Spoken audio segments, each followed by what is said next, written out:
Good evening, race fans. Welcome along to your Saturday night sim racing fix as we indulge in the Coates Dave Academy monthly prize event. Let me turn down my version of the stream. Absolutely panicked there tonight.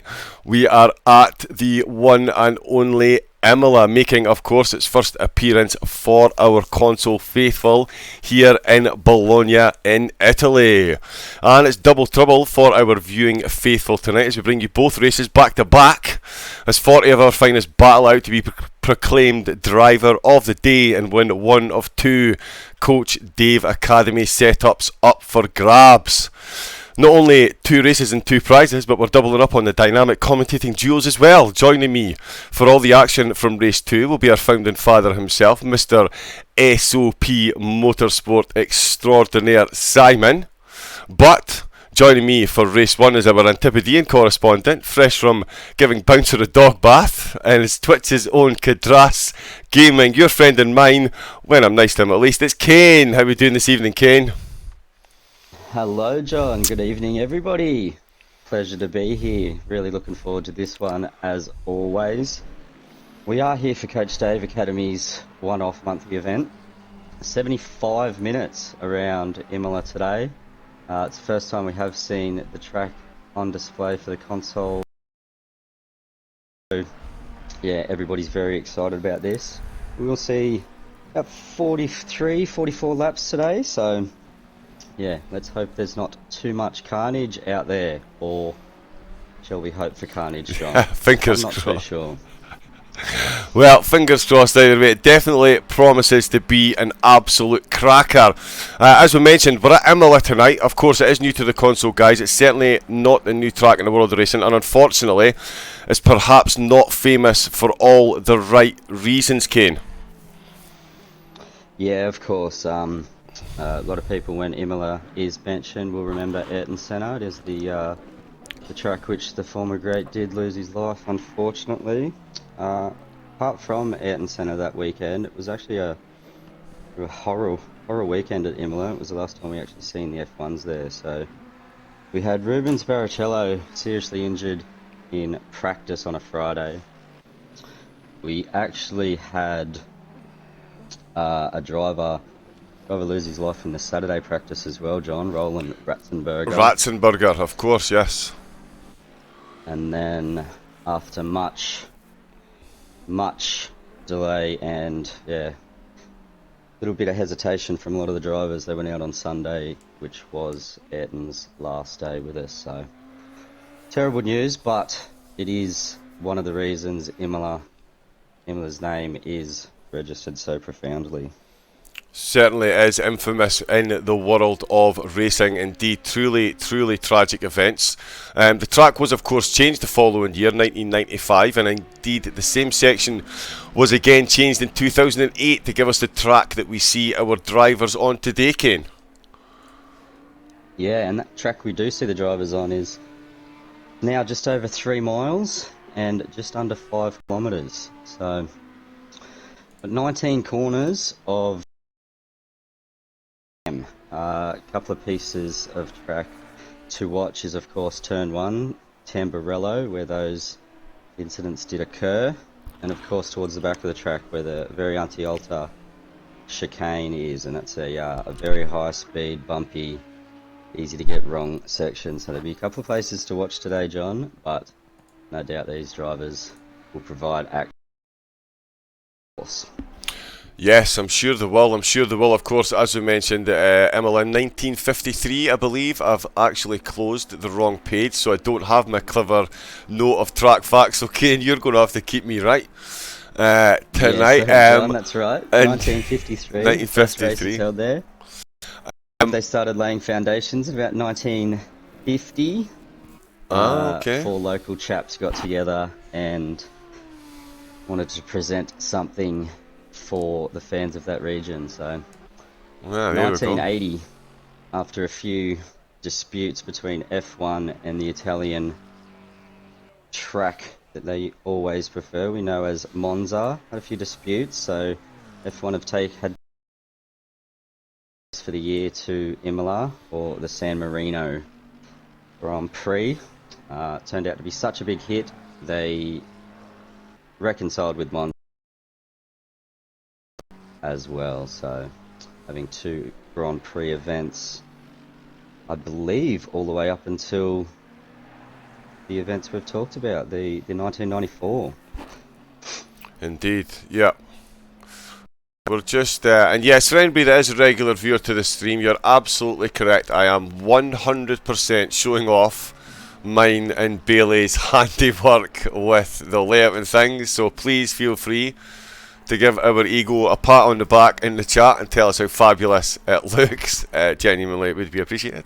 It does look fabulous, so Bailey, if you're watching, can't wait to get me and you on a stream tomorrow. Looking forward to it, especially with some of the overlays that we're producing and some of this cool stuff that we're bringing you tonight. It is, of course, this evening the drivers are vying for our monthly Coach Dave Academy, the event where the driver of the day from each race walks away with a complete setup bundle courtesy of the Coach Dave Academy. These setups have been made by aliens of the sim, approved by Dave Perel himself, so that you, the driver, can remove the guesswork and get a head start on your rivals. And the guys will certainly be looking to get a head start tonight. They're just coming to the end of their practice session, so they will be getting the fine details, Kane, on their tyre data. 37 degrees is the track today, so it will be cosy on those tyres on a track which is downforce dependent. Yeah, 37 degrees, John, like you touched on there. It's going to be warm out there today for all the drivers. Still finding their feet, obviously. The 15 minutes free practice just finishing, and qualifying rolling over now as TKR Saturn gets foot down very early. Wilson Big Mike also out for those qualifying laps. They're looking to get some tyre warmed up early and some brakes warmed up and get started with some hot laps. So away we go. Indeed, indeed, away we go. Let me just wonder to myself why that is still visible when it shouldn't be, but there we go. If I do that and that, et voila! A couple of these guys, John, joining us in the chat and on the track. So big shout out to all the drivers there. Valkyrie, I believe, that guitar dude, saying hello in the chat. We've also got Marky Marks, Jay Bizzett, Jigsaw, Kieran, the Faithful, James Lee, and of course Simon, Mr. Motorsport himself, Baggy 38 as always. Keeping a baggy, keeping a watchful eye. We'd like, yeah, you'd like to say he's watching the competition, John, but viewers out there do know Baggy. They do know there's not too much competition to be found for him yet. Competition, perhaps competition for best livery, but annoyingly he's probably got that sewn up as well, given that he looks like the Joker's best three-piece suit, and I'm a huge Batman fan, so you know what I mean. I think yeah, just annoyingly nice guy, unbelievably good driving instructor as well, which is genuinely just heartbreaking. You know what I mean? It's like David Beckham. You know what I mean? You see him and you watch the way he plays football, you see the wife and the money, and then you hear him speak and you think to yourself, well, that's fair. Whereas Baggy, there is no, that's fair. It's just, yeah, all nice guy. He's got everything. Yeah. He certainly all does. He certainly does. He certainly does. And I believe he's single, ladies, as well. So I'm looking. Coach Dave, that's right, mate. This is what you're sponsoring. Anyway, tonight it is the Coach Dave Academy event. One of these guys in this race will win the Coach Dave Academy bundle setup, which means we expect fireworks on the Imola track tonight. And I'm going to quickly say hello to everyone in the chat as well. Simon, hello. Although I'm answering myself here, that is me typing. Sorry, so SOP Motorsport is typing tonight. That is partially me. So there we go. So hi to me, hi Baggy, hi Valkyrie. Sup dude, welcome along. The Matter, thanks very much. James Lee, of course, Kieran Clifford joining in. Evening lads and lasses. Good Scottish greeting there. We do love to hear it and see it. Hey gents from Wales, Jigsaw, also in my fellow Dundee. We've got Johnny Bizzett, Amgeds too, AMG Dens. I'm guessing he likes the Ferrari. No Mercedes. Hey, dad jokes all night. That chicane is a nightmare visit. You're right, Marky Marks. Hello, that guitar dude. Hello. Ben Gallagher. Good evening. I'll treat you worse next time, don't worry. Excellent, Baggy. Excellent. That's what I like to hear. The AMG seems to be the strongest car generally for pace. It certainly is around here, and AMG Den's just about to touch on that, actually. So there we go, Kane. We're being let. In fact, before we do, let me just quickly say, Pomposo, 11 minutes ago gave us a follow. AMG Dens gave us a follow as well, and so did ACM Fra 97. 97 was a good year. That was a year my wonderful daughter was born, so all on board with that one. But yes, Kane, AMG Dens is bringing up a beautiful point there. There is a fascinating mix of cars, given that this track is famous for its Mercedes bias. Not as many of them on the grid as you would expect. No, you're right there, John. Have had the special event running in the background of ACC Stint Similar's release. So one of those events has been in that Mercedes. So I was actually looking at seeing quite a few more in the mix as well, but it is quite the mixture of cars as it's chopping and changing at the top there. Adam Foster in the McLaren, briefly holding #1 qualifying. Just overtaken by that guitar dude now, and Tony K, who are on the exact same 144.142, John.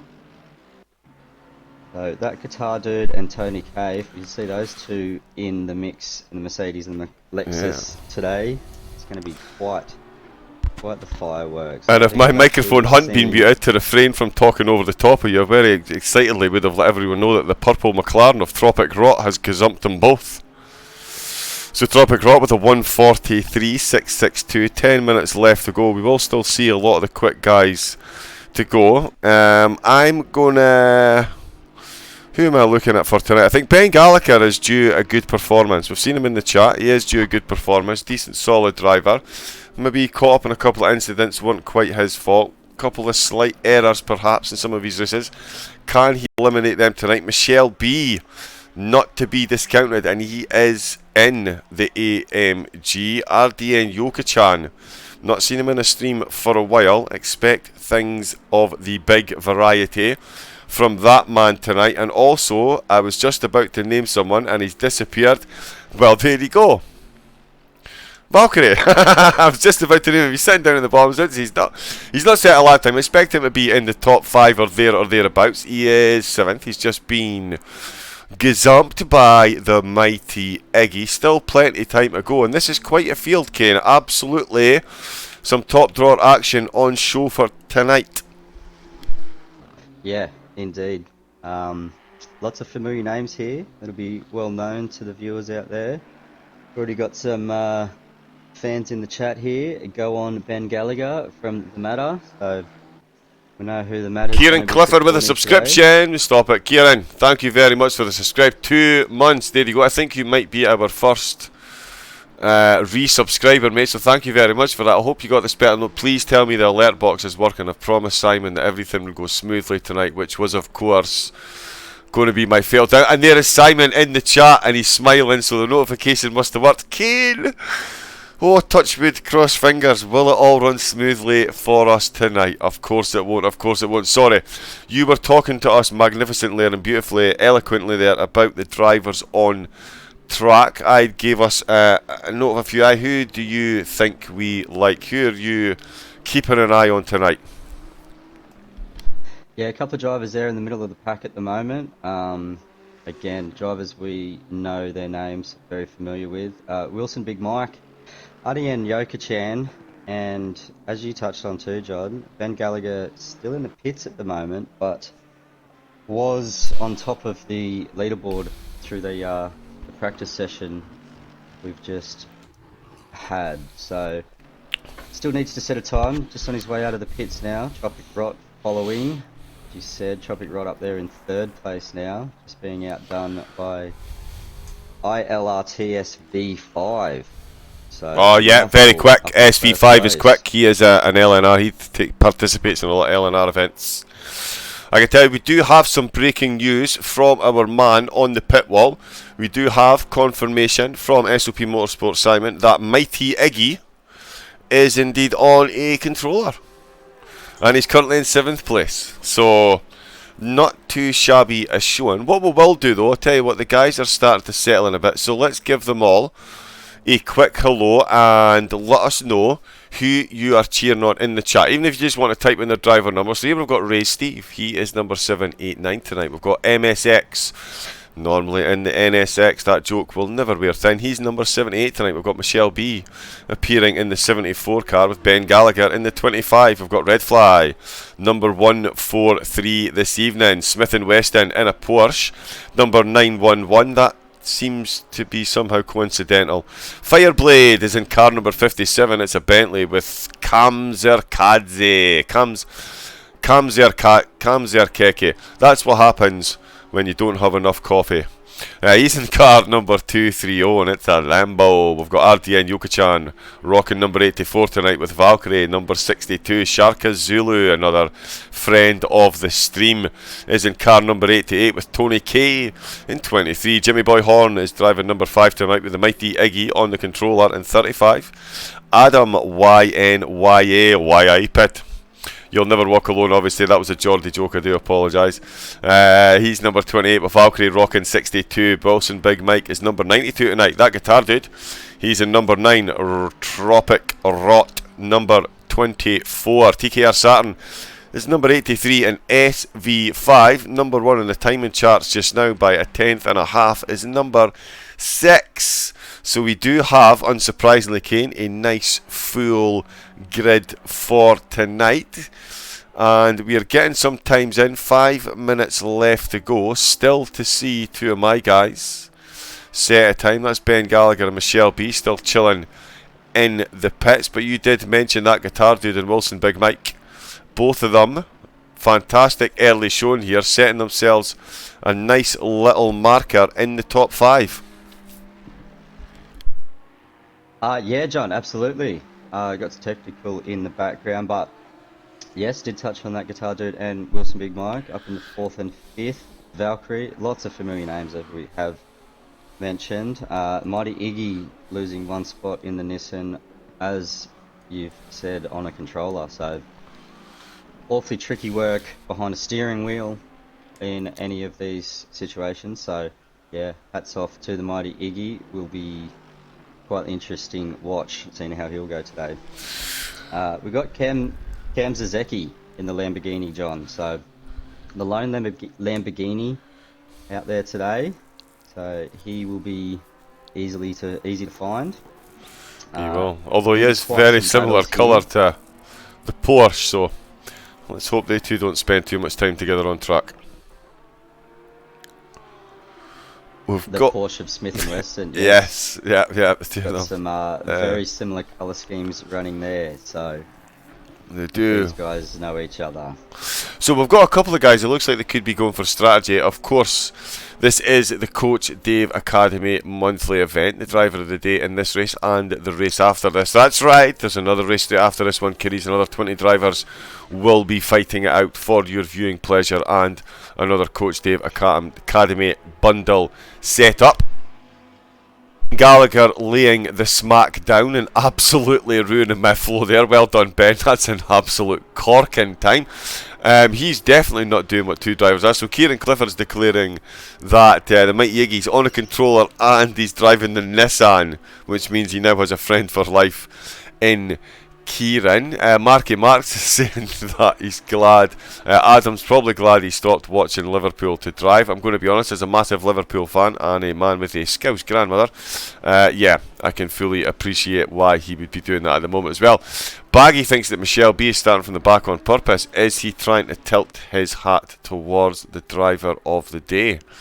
Perhaps. But Ben, indeed, I did say before the stream he was going to be one to watch. He was due a cracking performance given the level of driver and talent that he's got, and today he has hooked that Audi up with 2 minutes left of qualifying, finds himself almost half a second to the good Kane, and that's going to be tough to topple. Very tough to topple, as you did say, in the Audi. So Audi, Lexus, Ferrari, Bentley, McLaren. 7th place we have to wait till to get our first Mercedes on track. So that guitar dude in the Mercedes, Red Fly in the Mercedes, Jimmy Boy Horn, all grouped together there.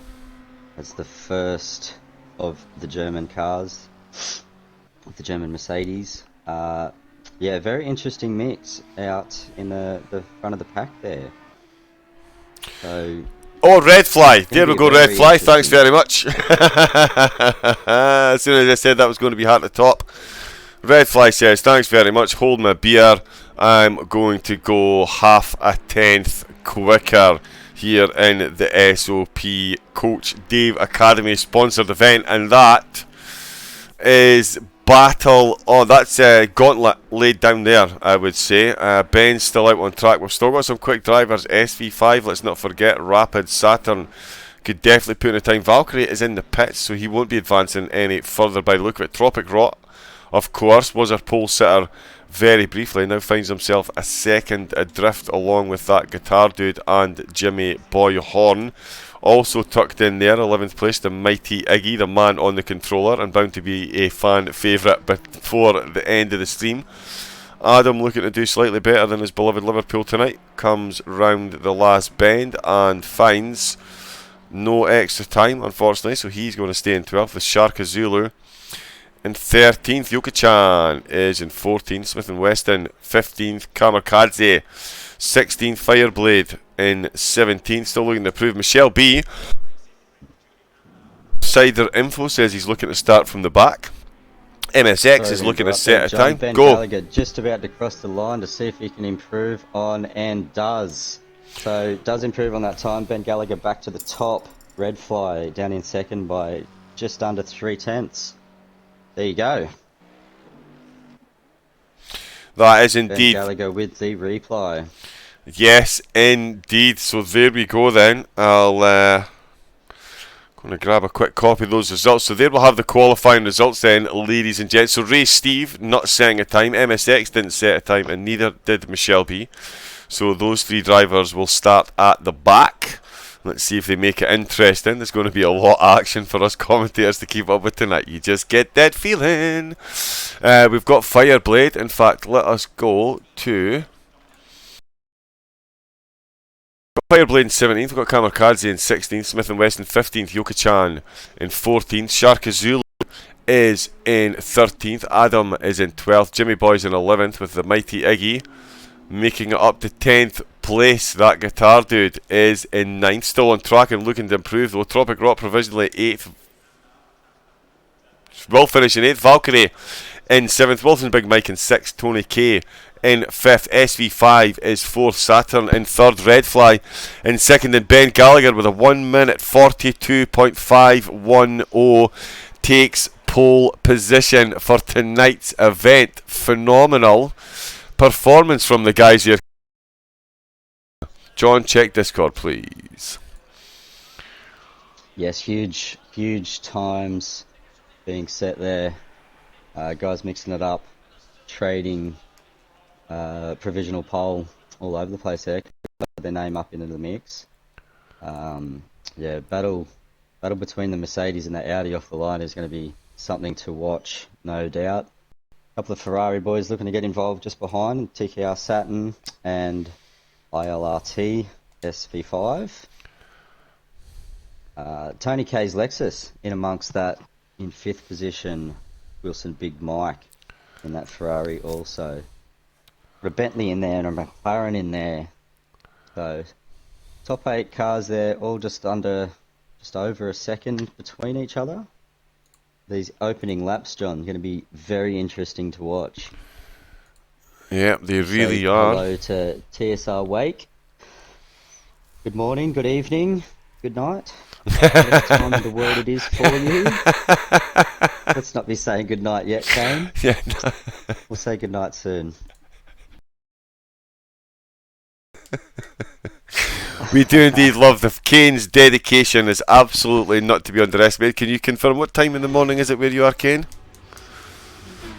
It's just gone 6:30, John. Just Sun's gone coming up. 6:30. There we go. Beautiful, cloudy, more raining scheduled for outside today. So let's hope that doesn't kick in, because when it does, I have heard you describe the sound as, what was it? Raindrops like alligator heads. Correct.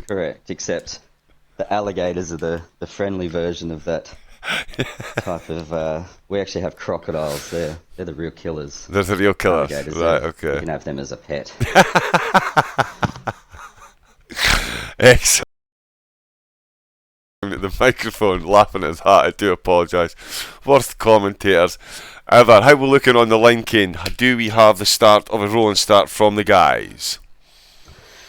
Not quite yet, John. Not quite yet. Guys just sitting there on the pit straight. Still 2 minutes to go. So guys will be hopefully making sure. Got their strategies worked out. We have said before, this is relatively new to the console, and being so new to the console, I for one have not done too much driving around here, so can't really talk on much of the strategies involved, whether their fuel loads will get them to the end, whether they'll have to come in. There is no mandatory pit stop, so strategies are open wide. Whoever wishes to do. They'll just be getting those strategies in place and making sure everything's right for the race now. 75 minutes. I'm guessing, looking at about 43 laps, I'm going to say, John. Yeah. So, I can get out. Just these guys at the front of the line here, get off to a good start, hope for some clear track, and they'll just be looking to knuckle down and get the job done. We are going to be looking for our driver of the day as well, so there will be some passing, there will be some moves. We want to see clean action. Can't make the pass clean, don't make the pass at all. Amen. Let me fetch my tambourine. That is actually has a tambourine. How are we looking for the rolling start, Kane? We're still 30 seconds left, John. Still 30 seconds to go. We've got 30 long seconds to go. We've got 30 long seconds to go. Yep, that's right. I'm so excited. Just hearing from race director now. 20 seconds left. There we go. 20 seconds there. TSR Wake, thank you very much. I appreciate that, mate. Lovely broadcasting commentary Wednesday night in the Evo Challenge. So, yes, thank you very much, Sam. Some great driving you put in as well, mate. So, thanks very much for making it easy. Guitar dude, we will see you on the other side. Kane Clifford, you're right, Kane. It probably is 35 degrees. So, yeah, hard to feel too sorry for you. TSR Wake giving us a giggle. And Simon SOP looking for lap 1 shenanigans. Simon, come on now. Let's keep it clean till lap 2. You're going to break my voice. Gallagher gets a very slidey start. They're off to a very slow formation lap, John. Wilson Big Mike getting away. Valkyrie, Tropic Rot, that guitar dude, Mighty Iggy. Everyone off to a start now. Keeping it nice and slow. A couple of guys, a little bit of wheel spin to get the things rolling. Everyone moving? Everybody is moving now, heading towards that turn 1 of Notorious. Apologies. Notorious turn 1, which has been altered since tragedies we spoke of, putting that sharp little left, right, left at Tamburello there. Tamburello. Driver's getting away. Getting the tyres warmed up. Actually on board with Adam Foster right now. He talked earlier. Missing the Liverpool match for this event in the McLaren. Lap 1 shenanigans. Simon. Really? I know. Yes, Kieran. Kieran, not quite 35 yet. The sun is still behind the trees a little bit, but as soon as that sun will come out, we'll be up towards. I lie. It's not going to be 35. It's going to feel like 35. It certainly will. With crocodile heads, not alligators. The real killers. Crocodile head rain. That's right. So plenty of tyre warming up. I know he spins their vehicle here, John. Lots of sidewaysness going on. Yeah, the guy's really looking to get some proper heat and warmth in their tyres, get those brakes, discs, the heat from the brakes generating outwards through this track. We did talk about the wide variety of cars, and it seems to be the Ferraris that are coming out on top. We've got 3 of them in the top 6, the only manufacturer to have more than 3 cars in the top 10.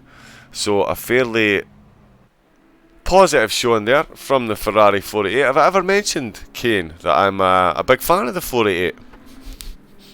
You're a fan of the Ferrari? Really? Yes, indeed. I know. I realise you might not have been aware of that. I know it's groundbreaking stuff there. You heard it here first, ladies and gentlemen. The Ferrari is the finest piece. I'll tell you what's not the finest piece of equipment on the planet. That is the servers that we pay for. We've already lost a driver due to a disconnection. We're down to 19. So, we do have 19 drivers here. It is, of course, the monthly Coach Dave Academy sponsored event. An event where the driver of the day walks away with a complete setup bundle courtesy of the Coach Dave Academy, made by Aliens of the Sim and approved by Dave Perrell himself. These guys will be looking to get their hands on one and certainly get that type of head start on their rivals as we come along. The start-finish straight. We'll jump on board with Saturn and see how this runs its foot down. They will be hovering at 43 miles an hour as they approach the line for what feels like an eternity. Race director any second now, and that's it. Foot down, away they go. We've got the full green flags, and it's very respectful, 2 by 2 as they fly along the start-finish straight. Now the guys will be looking to get side by side. We've got a full grid there. A little bit of dust there caught up by Wilson, Big Mike and Valkyrie there, but they all make it through turn 1 very clean, very respectfully. That guitar dude making it through as well, in the middle of the pack, the back of the pack, all making it through well. So no shenanigans in turn 1. All the drivers have made it through. We do have some side by side action and a lot of position changes. Fireblade then making a massive move up the order, seems to drop back down again. Ben Gallagher though still in first place with Red flying second, TKR Saturn holding on to third, with SV5 in fourth, but what a full battle in his hand from Tony K. Wilson Big Mike is feverishly defending against Valkyrie. Tropic Rotten, the mighty Iggy on the controller, of course. He's up 2 places already at the expense of that guitar dude, and Jimmy Boy Horn with Sharka Zulu making it up to 12th place. Adam then down to 13th, and Joka-chan down to 14th. Kamikaze is in 15th. Looks like Fireblade's been involved in something. He's down to 16th. We'll jump back up to the top of the order then. We didn't quite get the guys at the bottom there, of course. It was Fireblade, Michelle B, Ray, Steve and MSX, who of course didn't set lap times and started at the back of the grid. SV5 though certainly did set a lap time, and he's just got the move done on Tony K to find himself up to 4th place. Catches too much sausage though on the exit, and that is going to be not only that place lost, but I would hasten to bet that Wilson, Big Mike and Valkyrie are about to compound the woes of SV5 there, catching too much of that curb, and he's going to find himself way out of position. He's side by side, a lot of contact there. Wilson, Big Mike facing the wrong way. Cameraman, what are you doing to us here? What is going on with the cameraman, Kane? We've completely lost what happened there, but I'll tell you, that guitar dude or someone was completely spun round there. Wilson, Big Mike. It was Wilson Big Mike. Wilson Big Mike was a big spinner there, plummeting down the order now, Kane. So big collision with someone there. Yeah, massive damage on that Ferrari as well, Jod, of Wilson Big Mike. Front of it, quite a few rubs, and also left. Maybe even got some touches on the right hand side too. So yeah, he's been a sandwich amongst quite a few racing there. Can confirm it was Smith and Wesson that we lost just before the race start. So that was our driver we did lose. Jimmy Boy Horn up 3 positions. Yeah, on board. Looking good there in that procession of cars. He's the second Mercedes on track, but Ben Gallagher off to a flying start. He's got 1.5 seconds now. TKR Saturn. Oh, that was a whole lot of miscurb there. TKR Saturn has got the move done on Red Fly. We did see someone there completely missed their braking zone. I didn't see which car that was, but someone just absolutely pummeled out of shot in the rear, so someone is about to go tumbling down the order, I would suggest. Ben Gallagher then took pole position off to an absolute flying start. I did say before the race he was due a good one, and it looks like he has done me the honour of getting it right on the night tonight.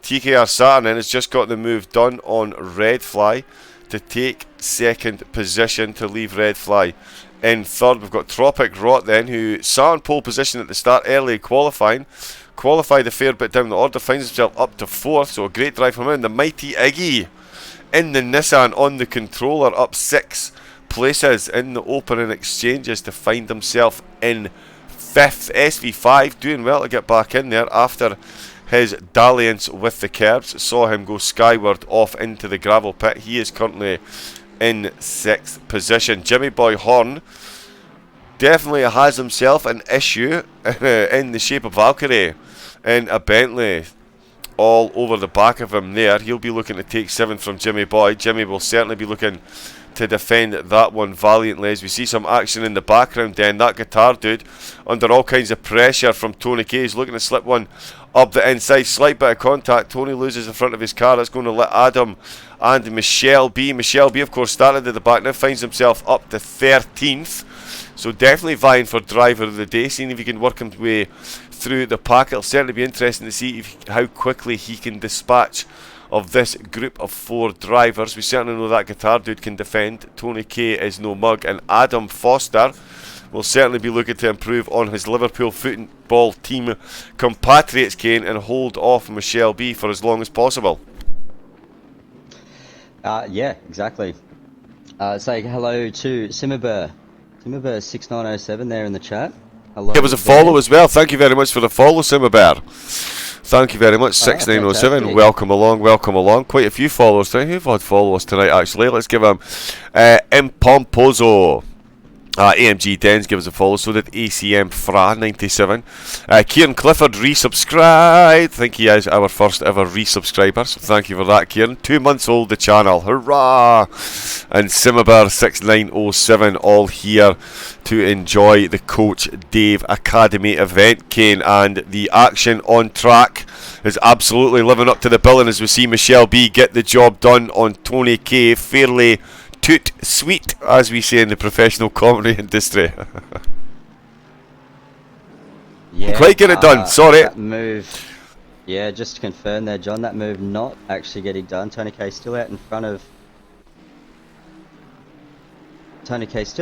Michelle B, yes. Timing screen updates, not used to this. We had such a privilege of being able to use the PC version of the game earlier on in the week.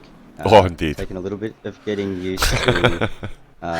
They obviously have the B team on the cameras and the timing screens, so a couple of updates we need to wait for, but yeah, obviously Michelle B starting at the back of the pack, looking to make his way through the field and doing just that. Just falling off the back of Tony K at the moment. A long procession of cars there, John, all the way through. Have had a bit of an off. No, we haven't. Don't get excited, not that early. Procession, Tropic Rot in 4th place. Bit of a gap out. So front 3 have put a little bit of air between the rest of the field, and Tropic Rot leading a good bunch of cars now. So any mistake there. A couple of these cars look a little worse for wear now, so a couple of scrapes and scratches.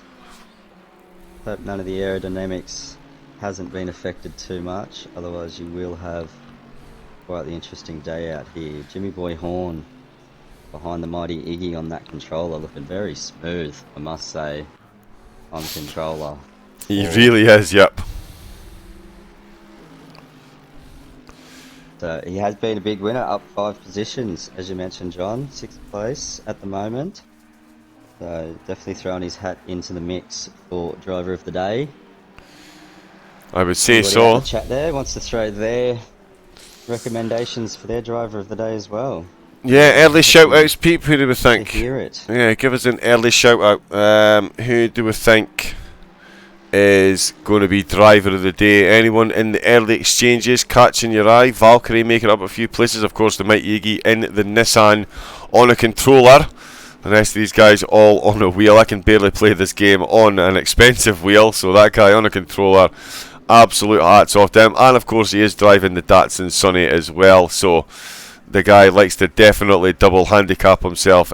But he is putting on a show here, and he could well find himself with the old Coach Dave Academy setup bundle for driver of the day, because it is quite a performance he's putting in here, Kane. Along with a lot of the guys in the back here. Michelle B, then, we did mention, starting from the back, looking to press. Ooh, with come on board with him, running wide, going round the outside of Adam Foster. Sure that's the 100% correct way to get it done, and I think he will let Adam back past. Is that right? Did have a bit of extra speed there on the run out of the chicane, so by running wide, did gain some speed. Dropped off before the next corner, so Adam could go past. So another one with some serious race IQ is Adam Foster defending like anything to get Michelle B to back off. Wow, yeah. Interesting into this first corner here. Michelle going to get it planted. He does. There's some great racing through the middle of the field there, John. Yeah, there really is. There really is. Michelle B once again looking to force the two wide situation into the corner. Adam, though, positioning the car exactly where it needs to be. Michelle B very, very patient and very precise on the brakes behind him. This is, of course, all music to the eyes of Ray Steve, who has gone. There we go.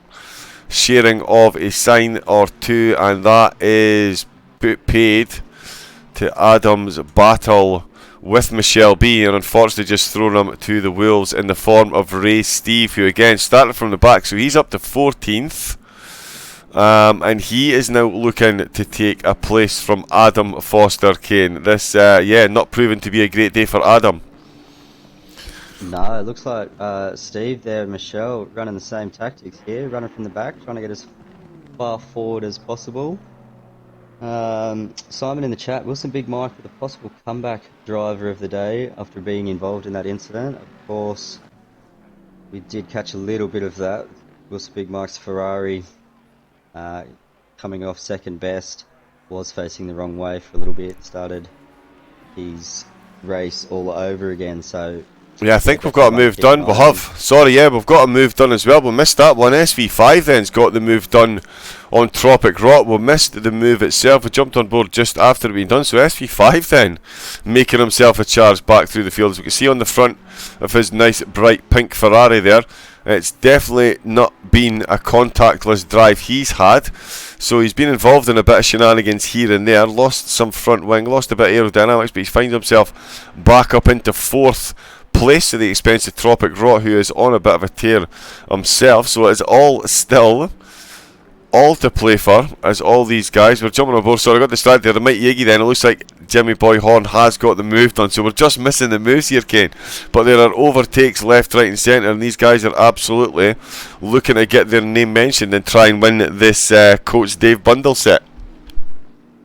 Yeah, it's that B-grade camera crew, John. It's not us, we're not missing it. It's the camera crew missing all these moves, unfortunately. Definitely the cameraman. It's gonna be a matter of who's got the cleanest car as well, I think. Not many of those drivers out there carrying a shiny car anymore. Indeed, the aerodynamics will be suffering with the dirt. Exactly. But 2 shiny cars still out on track are the 1-2 Ben Gallagher and TKR Saturn. 2 seconds between the two of them, and 3rd place just over 7, almost 8 seconds behind them, so quite a lengthy gap. Did touch on that pack from 4th and 5th onwards as well, so they'll be looking to make up some time, being involved in little traffic, little defending. Oh, Valkyrie on Iggy, so Iggy's lost the place to Jimmy Boy Horn, and it looks like he may have to yield a place to Valkyrie, who pops the Bentley beautifully up the inside there. She turns 1 and 2, grabs that chicane absolutely masterfully and gets himself an instant gap to the mighty Iggy behind. So the Datsun Sunny still running well. Let us not undervalue or underestimate the effort that the mighty Iggy's putting in, Kane. He's in a Datsun Sunny and he's on a controller. Finds himself running in 8th place and certainly been overtaken by Jimmy Boy Horn in a Mercedes and Valkyrie in a Bentley. No reason to hang thy head, I would say. He's still running good with Tony K and that guitar dude behind him. He'll be looking to consolidate his position and keep it nice and smooth. Yeah, the mighty Iggy, as we've mentioned before, had made quite a few positional advances in those opening laps as well, so maybe just a case of timing settling itself out, and those drivers that he did pass, I'm saying from incidents, just working their way back past him at the moment. But yeah, still a valiant effort out there, keeping that Nissan on track. Tony K looking to close the gap in the Lexus and possibly get a move done there as well. So a couple of field out, possibly still behind Iggy there, maybe faster on track, but it is all about getting that move done still. You can hold off the advances of those cars behind, then you will be doing it. Indeed, we are watching Mark Michelle Davies, B. This is... Yeah, on you go, Ken. John, Mark Davies in the chat. This is, in fact, on the PS4. Some of the best work on the PS4, if we do say so ourselves, John. Oh, indeed. Number 6, Sir Psycho, looking at number 6, is, of course, that Ferrari of ILRT SV5. What do we call that? Can we shorten that? SV5. That one, John? Yeah, SV5. SV5. SV5. That makes sense. Yes, indeed. That indeed. I tell you what, Kane, actually, can you cover for me for a couple of seconds, because I'm about to do what I told Bailey off for and Simon off for, and that's run out of battery. So if you could hide my blushes for a couple of seconds, I will leave you on board with Michelle B defending against Ray Steve. Simon, please don't dock potatoes from the bag of potatoes. Thank you. Thank you. Bye in a second, Ken. No dramas, John. And as John just ducks away, Simon, you can dock potatoes, no dramas. Michelle B getting past Shaka Zulu there. So Shaka Zulu in between Racy Steve and Michelle B, making that charge from the back. That guitar dude, bit of a cork in the bottle at the moment. They enter through the chicane, keeping that car off those big bouncy curbs that Wilson Big Mike has only just managed to do in the background there, getting a little bit shaky. You still do have that guitar dude in 10th place. Michelle B up into 11th, so 7 position changes there. 6 if we take out the unfortunate disconnection of Smith and Wesson before the start of the green light. So Racy Steve now looking to make the most of the slipstream along the front straight. Won't get it done on this lap, but 4 or 5 cars there very, very close to the road. Jacques Zulu very hot into the opening left, right, left section where these cars will be set up. Hello. As much curb as possible as John returns to the action, which hasn't stopped. Oh yeah, it looks like it's been fun. Michelle B has been overtaken by Ray Steve, has he? Sharka Zulu got involved. So Sharka Zulu mixing it with the best one there, John. Tit for tat with Michelle B. Michelle B was in front, did have Zulu behind and in front of Racy Steve. But Sharka Zulu getting it done again, so... Oh, runs wide though, runs wide, that's going to cost him. Wide, comes back on track, that's not going to be very good for him. He could get swamped here by 2 or 3 drivers. Wilson Big Mike making the most of that down the end. Absolutely, down the inside, puts up the inside, holds his brakes through that chicane, gets the move done on Ray Steve, throws Ray Steve back into the arms of Adam, while Michelle B continues to hunt down Sharka Zulu. So Ray Steve there, the big loser. He was the man on the charge. We had Michelle B defending all over the place, and the cameraman at this track is absolutely atrocious. We can only apologise for the level of nonsense that you guys have to put up with when we're going through some of these corners. There is only so much we could do. Thanks very much ACC Spectator Mode for being mince. We see them come along the start-finish state. They're going to come into this chicane, Kane, and it's going to be interesting stuff as we see Adam going to go side by side with Ray Steve. We see Mercedes, Ferrari, Mercedes go through. Adam defends. Michelle B is on a charge. Sharka Zulu. Wilson Big Mike. Big Mike John with a move done past Michelle B as well. So he's wow, on the charge. he really is. Opening incident. Mr. Death Zone. Let's say that without a lisp. Mr. Death Zone. Still wondering which car he'll be using. So. Oh, he is, of course, in race 2, yes. Watching all the action, checking out a few of the different cars, see how they handle. Mr. Death Zone, doesn't really matter which car you'll have. I am hoping you won't have as much damage as some of these guys look like they have. Wilson Big Mike's car there, it does look like it's gone toe to toe with the Hulk. And perhaps not come off the best. Yeah, not really proving a problem for Big Mike at the moment, but John getting some of those passes done very, very nicely. The praise Steve through that chicane there, that move, one of the moves of the day the cameramen have missed as well, so wonder if the Nissan there of Steve just backing out of that little contest, looking at the time, saying we've got an hour left of this. I don't need to be involved in any of this scary business so early on, so happy to settle back there and follow the line in front of him. Yeah, let others make mistakes. Of course, this is the monthly Coach Dave Academy sponsored event, the event where the driver of the day from each race will walk away with a complete setup bundle courtesy of Coach Dave Academy. These setups are being made by aliens of the sim, approved by Dave Perel himself, so that you, the driver, can remove the guesswork and get a head start on your rivals. So we are hosting it here at SOP Motorsports, as you know. Remember as well, if you want to get involved, and oh, big old contact there, big old contact, that's going to cause a whole lot of coming together to and fro. And Wilson Big Mike, Sharka Zulu there, Michelle B is going to say thank you very much and following through. Adam Foster is going to fall through, and Ray Steve then finds himself all back up in the mix. So let's forget about what I was going to be to talk you through, and we'll that's not the button you want, that's the button you want, and then you do that and everything goes back to normal again. Hurrah! So yeah, so big coming together there, seeing these guys grouping back up, and they're definitely vying for the positions, if not driver of the day here, Kane. We'll see Wilson Big Mike then making the charge through. Michelle B still in the hunt. Adam finding himself back up a few places. Sharka Zulu though has dropped off the back of this pack, and Ray Steve looking to mount another charge at the expense once again of Adam. I tell you, Adam might need to get driver of the day just for the amount of camera time he's getting at the moment, Ken.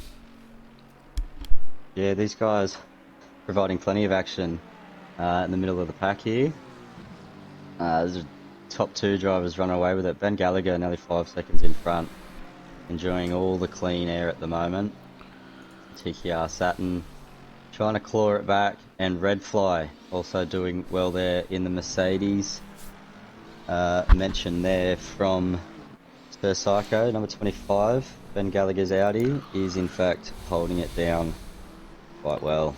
Yes, we do often say that here at SOP Motorsport, and we don't often make an apology for it. We do like to keep the camera settled on the front of the track, and it was very much a case of be careful what you wish for lead commentator, because I did say before the stream someone to keep an eye on would be Ben Gallagher. He was due a performance considering the level of ability he's got, and you know what, he's gone ahead and done that, and he's found himself 8 seconds at the front of the grid, and he's barely had a mention from ourselves because of the performance he's putting in. So let's be under no illusions here. With this field here, he's taken the pole position, and the gauntlet was well and truly laid down. There was some fantastic times. You had to put in a 1 minute 42.5 to take pole position from the rest of the field. We're 13 laps in, and he is what we here at SOP like to call doing a baggy. We're 13 laps in. He's 8 seconds to the good. TKR Saturn as well, let's not underestimate his performance. Again, keeping the foot down, keeping it nice and clean and consistent, and he's got himself a bit of a gap to Red Fly. He's got himself a bit of a gap to SV5, who has got a gap to Jimmy Boy Horn, and then that is where the field certainly gets interesting from our point of view in the commentary box, and for you guys at home, as we see Valkyrie going side by side, or thinking about going side by side with Jimmy Boy Horn, then Bentley on Mercedes. I don't know what I was going to say there. What make a car starts with Ba? Yeah, probably some Australian sheep joke there. I do apologise, Kane, subconsciously. I'm just keeping it all in. But we do see the Bentley on the Mercedes battling out for 6th place. Jimmy and Valkyrie, of course, both regular as regular gets here in the SOP community. If you do want to get involved, by the way, you can follow us on Twitch, Twitter, YouTube and Facebook, and of course if you want to join them in the racing and perhaps get involved for next month and win yourself a Coach Dave Academy bundle, get onto Discord, SOP Motorsport on Discord. Come along, say hello, tell them the community team sent you, and yeah, get involved, get on track, and you could find yourself with a Scotsman, an Australian, a couple of Welshmen, or a South African commentating on your on-course antics. Much like Tony K in the Lexus here, chasing down Tropic Rot, who put in a decent performance in qualifying, but the McLaren perhaps not proving the best race vehicle here. He is up in 7th, but he's finding himself in all kinds of trouble here, Kane, from the Lexus of Tony K. Yeah, it's the battle I've been watching myself here, John. Tony K all over the back of Joe Sweat out wide, Tropic Rot holding that inside. Gonna have to get it down planted. McLaren not the best over the curbs.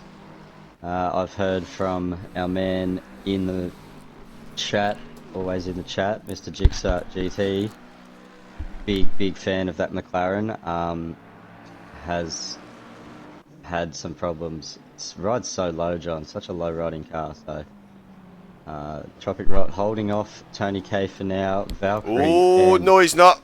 Oh, look at that. Yes, here we go. 4-way battle, bring it on. Yes, indeed, 4-way battle, ladies and gentlemen. McLaren, Lexus, Bentley and a Mercedes loitering in the background. And let's not count out that Mercedes loitering in the background. It is, of course, that Guittardo just behind Mike Yiggy in the Datsun Sunny on the controller, looking to make Tony K's life all that difficult. Valkyrie has gotten past him in Tropic Rot. The purple genie in the bottle at the moment, with the 3 guys vying for position. Red Fly into the pits, has made a pit. He's joining back out. We've missed that one, so he's joined. Going to be 1 lap down. He's right behind Ben Gallagher. So Red Fly coming into the pits in that pink and white Mercedes. Yeah, I did spot him coming into the pits. We did see the action unfolding, but yeah, so Red Fly, he's come back. He's way down the order for the pit. It is a very short pit stop. I'm going to be honest, chat, it's not a confession you often hear, but I have to admit I've never ever driven this race course. I have 0 experience whatsoever throwing a race car around here, so my opinion counts for not a jot. But I'm sure if Jixer is in the chat, Jixer, could you confirm how long the pit lane is at Imola, please? If you're in the chat, by the way, say hello, give us a quick type. Who do we think so far? Who's your driver of the day? Type in the driver's numbers. You can see the numbers on screen. Who do we think so far? We are almost halfway into the race. Who is deserving of the Coach Dave Academy bundle at this stage, do we think? Of course, Ben Gallagher, pole position, leading the race comfortably in the solo Audi here tonight. Absolutely Yeah, and fantastic livery. ever trustful Jigsaw jumps into the chat. He unfortunately hasn't driven this Never driven it either. either, John, so can't help us out. Well, One there of we go. the, Never thought I'd see the day. OG Jigsaw didn't have the answer. Yeah, one of the OG console guys. Not really on console anymore. Oh, Little well, bit of a we'll go shout there, will we? down Well, to we'll go Jigsaw. there. Yes, indeed, we'll go there. We'll leave it at Ooh. Tell you what, the Lexus times is brake the far leader too doing? deep, and yeah, Valkyrie absolutely messed up. Unfortunately, we can't look at the timetables, I'm afraid, Rossi. We are on console. It is one of the limitations to the console spectator mode. If I bring up the timetables, it will crash the session, and we'll have to back out and rejoin, and all that horrible stuff. So feel free to go on Twitter. If you jump onto Twitter, 505 Games, Kunos, and ACC themselves, give them a little nudge and ask them when they're going to spectator mode, when they're going to fix the commentators. Let me just adjust my teeth, put them back in the wrong way around.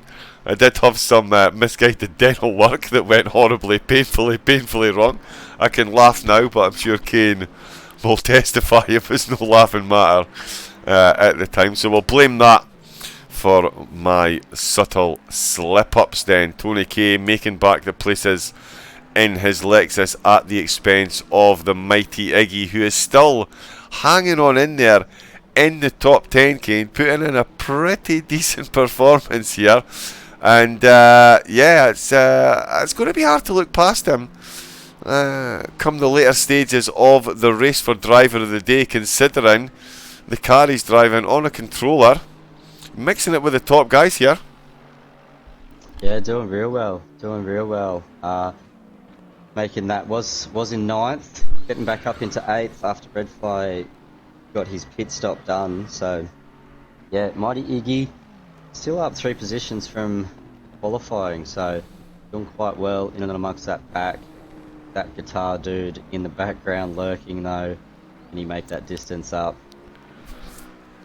Ray Steve and Michelle B just fallen off a little bit. Ray Steve, so Michelle B actually had an incident. Not sure if you caught that one, John, but Ray Steve in front of Michelle's Mercedes. So a little bit of action there, possibly missed, hindering the number 74 Mercedes advances through the order. Baggy providing all the answers in the chat also. Guys did see a very low 43, was it, John? 42 for quali. We see 42s in the qualifying. 42. Oh, side by side, Lexus. Sorry, Kane, Lexus on. No, go on. So Lexus on Bentley it was. So the Lexus and the Bentley, Valkyrie and Tony K absolutely getting stuck into one another here. Tony K looking to get the move done. The Lexus, of course, famed for being a great all-rounder car, especially in the wet. Oh, we see a bit of a wiggle from that guitar dude there on the exit. Won't compromise him too much, but it'll certainly give the mighty Iggy the impetus he needs to keep his foot in it and hunting him down. As you see them slightly stretched out there. There is a nice little group in the back. Oh, it's Tropic Rot then. Curse of the commentator. Tropic Rot. Yeah, on the gravel there. Catches some gravel. He's going to fall in behind Ray Steve, but in front of Michelle B. So he'll drop into 11th place when the timing does update. So that Iggy, that'll be the mighty Iggy, is still on a charge. He's looking to get on that guitar dude's rear spoiler with Tony K in 6th, still valiantly. I really am having a meltdown of the mouth this evening. What on earth is going on with my vocabulary? I do apologise, ladies and gents. I can't even blame the weather. But Valkyrie is in 5th, and he does have Tony K in the Lexus all over the back of him. Valkyrie, of course, on a charge, qualified outside the top 10, has made his way hither and post through the field. Quite a few incidents we've seen drivers drop off. SV5 was one of them. Again, a lot of these drivers sneaking under the radar. Oh, speaking of sneaking under the radar, they're side by side. They are side by side coming along into the first chicane. Who is going to give the Lexus has gotten in front then?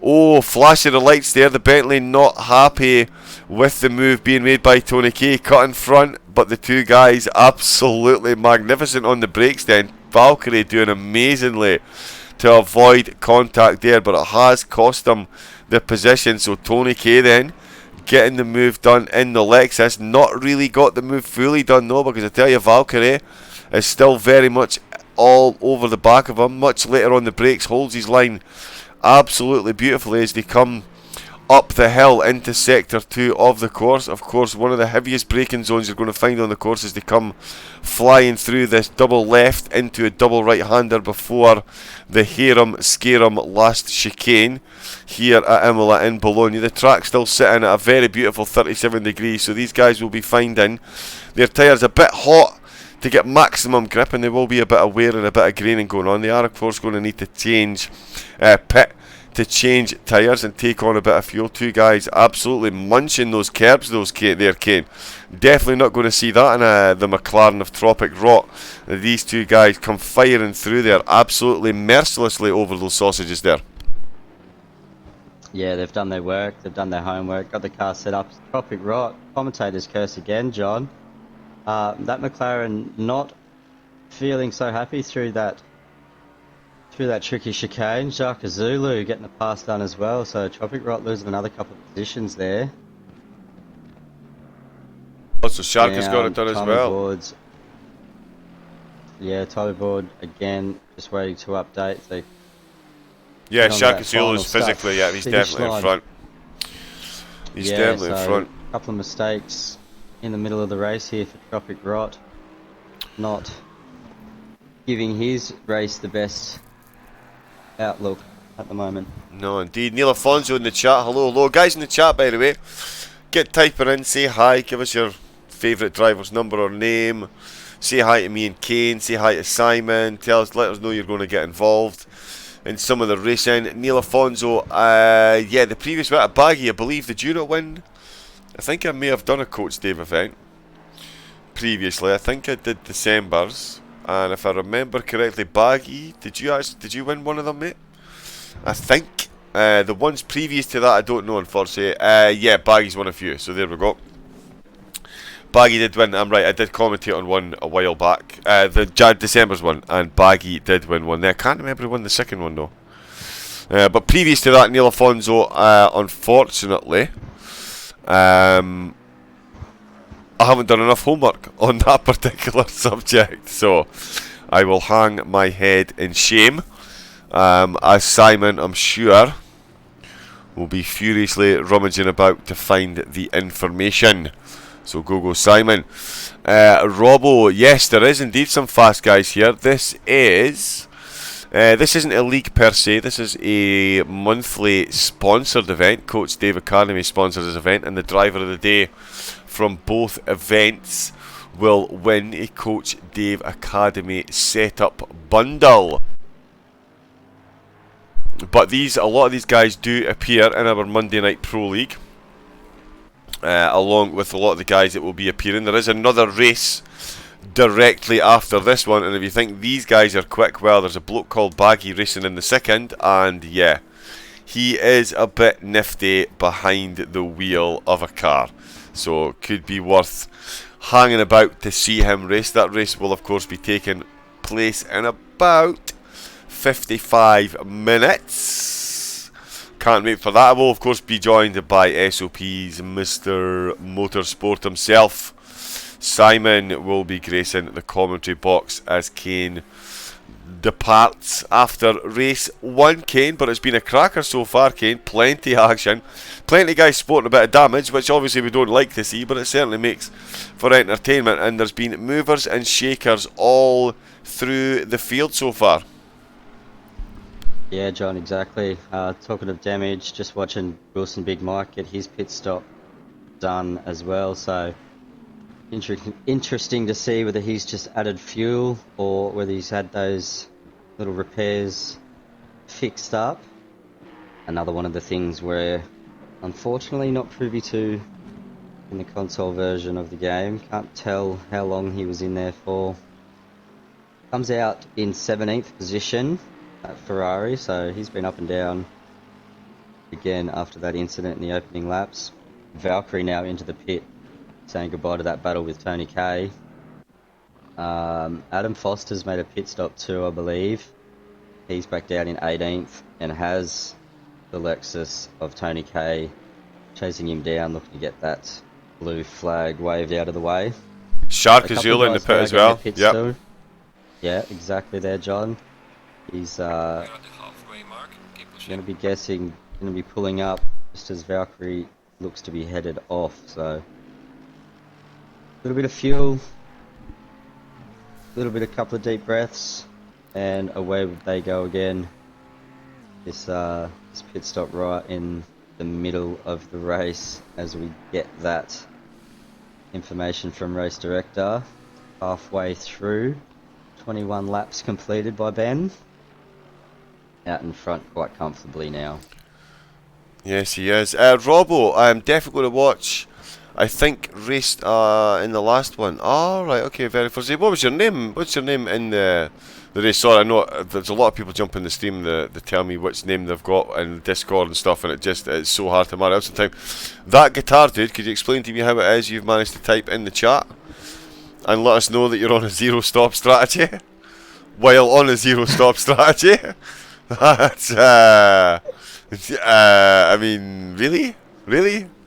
Hats off to you then. Saturn in the pits from second place. SV5 in the pits from third. Jimmy Boy Horn in the pits from fourth. Tony K is going to rocket up to fifth. Ben Gallagher, I did say before the stream, and I'm going to keep hammering on about this because it's not very often I get this right. Do you hear the joy in my voice? That's right. Before the stream I said someone definitely to watch out for tonight. He was due a big performance, and that was Ben Gallagher. He did jump into the stream to say hi beforehand, and here he is out on track putting it down for the stream tonight. And it's so often the case, Baggy's in the chat, he will tell you, miles and away one of our top drivers, and gets such a little amount of track camera time.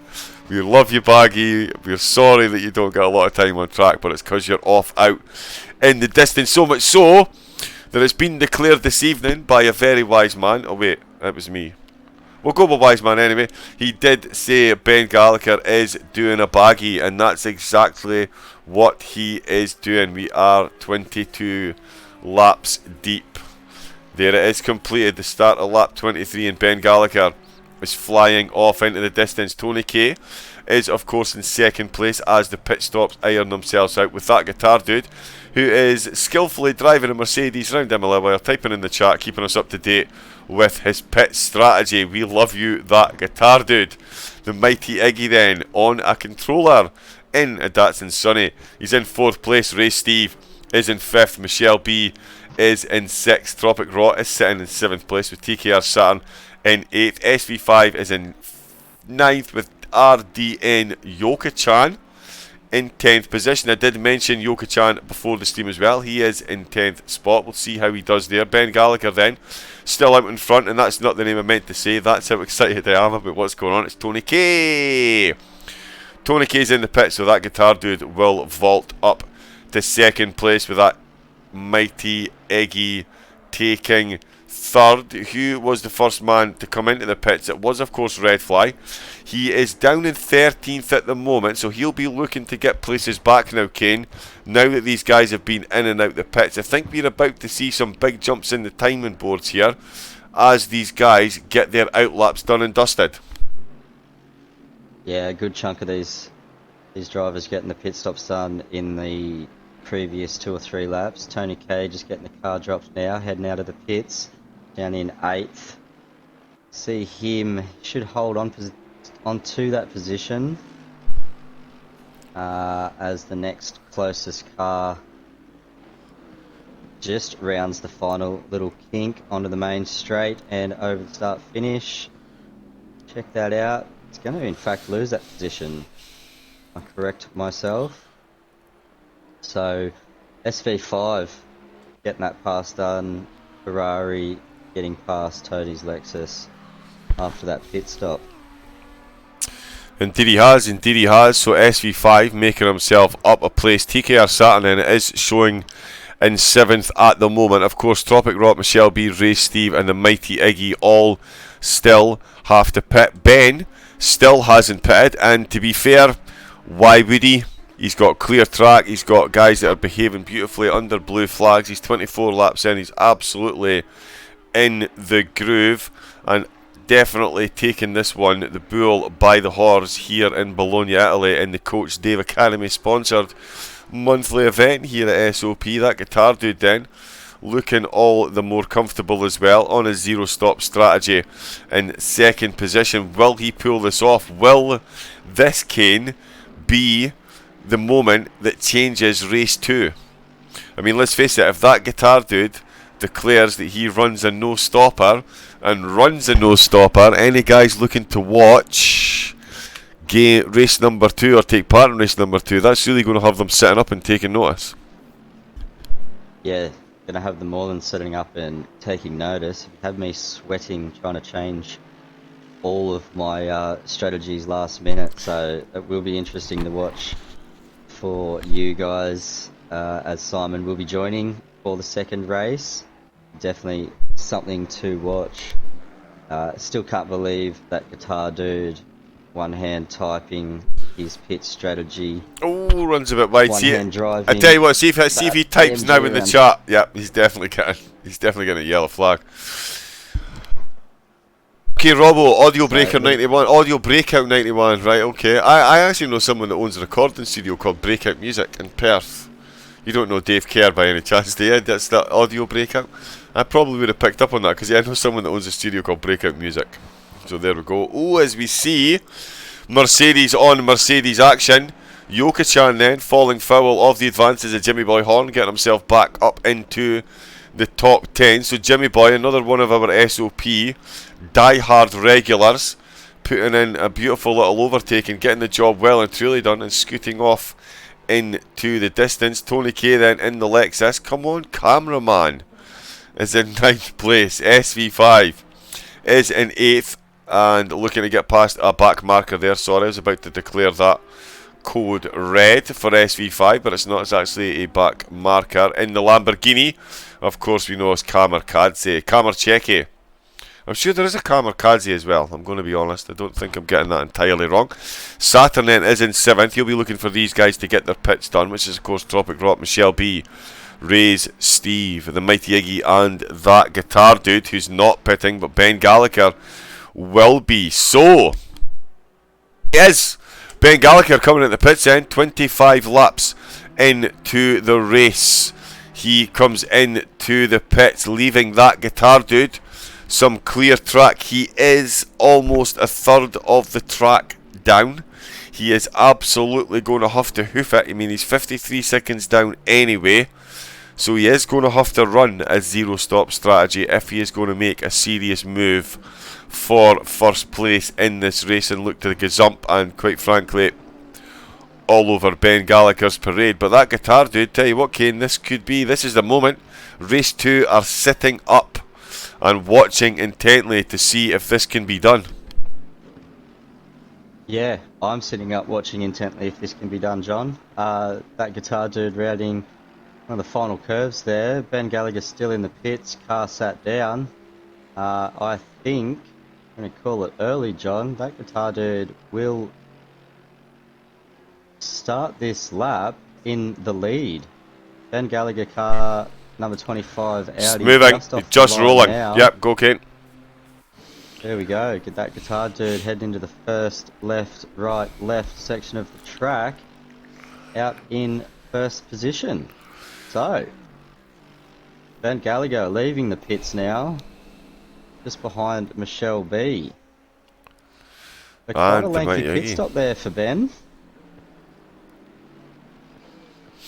Yes, it was. Tropic Rock then is in the pits as well. Sorry, I'm just analysing a lot of data at the moment. Wilson Big Mike's down in 14th. Valkyrie's down in 15th. Adam Foster is in 16th place. Red Fly, who pitted early, doesn't look like it's worked out well for him. He's down in 11th. Yoka-chan then has had himself a good show and he's got himself up to 10th with Jimmy Boy Horn in 9th. Tropic Rock has come in to take his pits. SV5 has pitted. So is TKR Saturn. Ben Gallagher as well has pitted. As I said, he finds himself just behind Michelle B and Ray's Steve, who haven't pitted. The Mighty Iggy also has yet to pit, and that guitar dude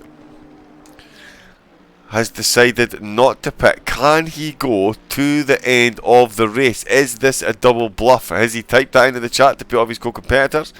Is he going to run to the end without making a pit stop? And can Ben Gallagher get the move done on Ray, Steve and Michelle B? We then do pit. And where will the mighty Iggy come back out, Kane? 27 minutes to go. The mighty Iggy's still got to pit in the Datsun Sunny on a joypad. Looking very, very good for this man to get himself a nice, decent, comfy top 10 position.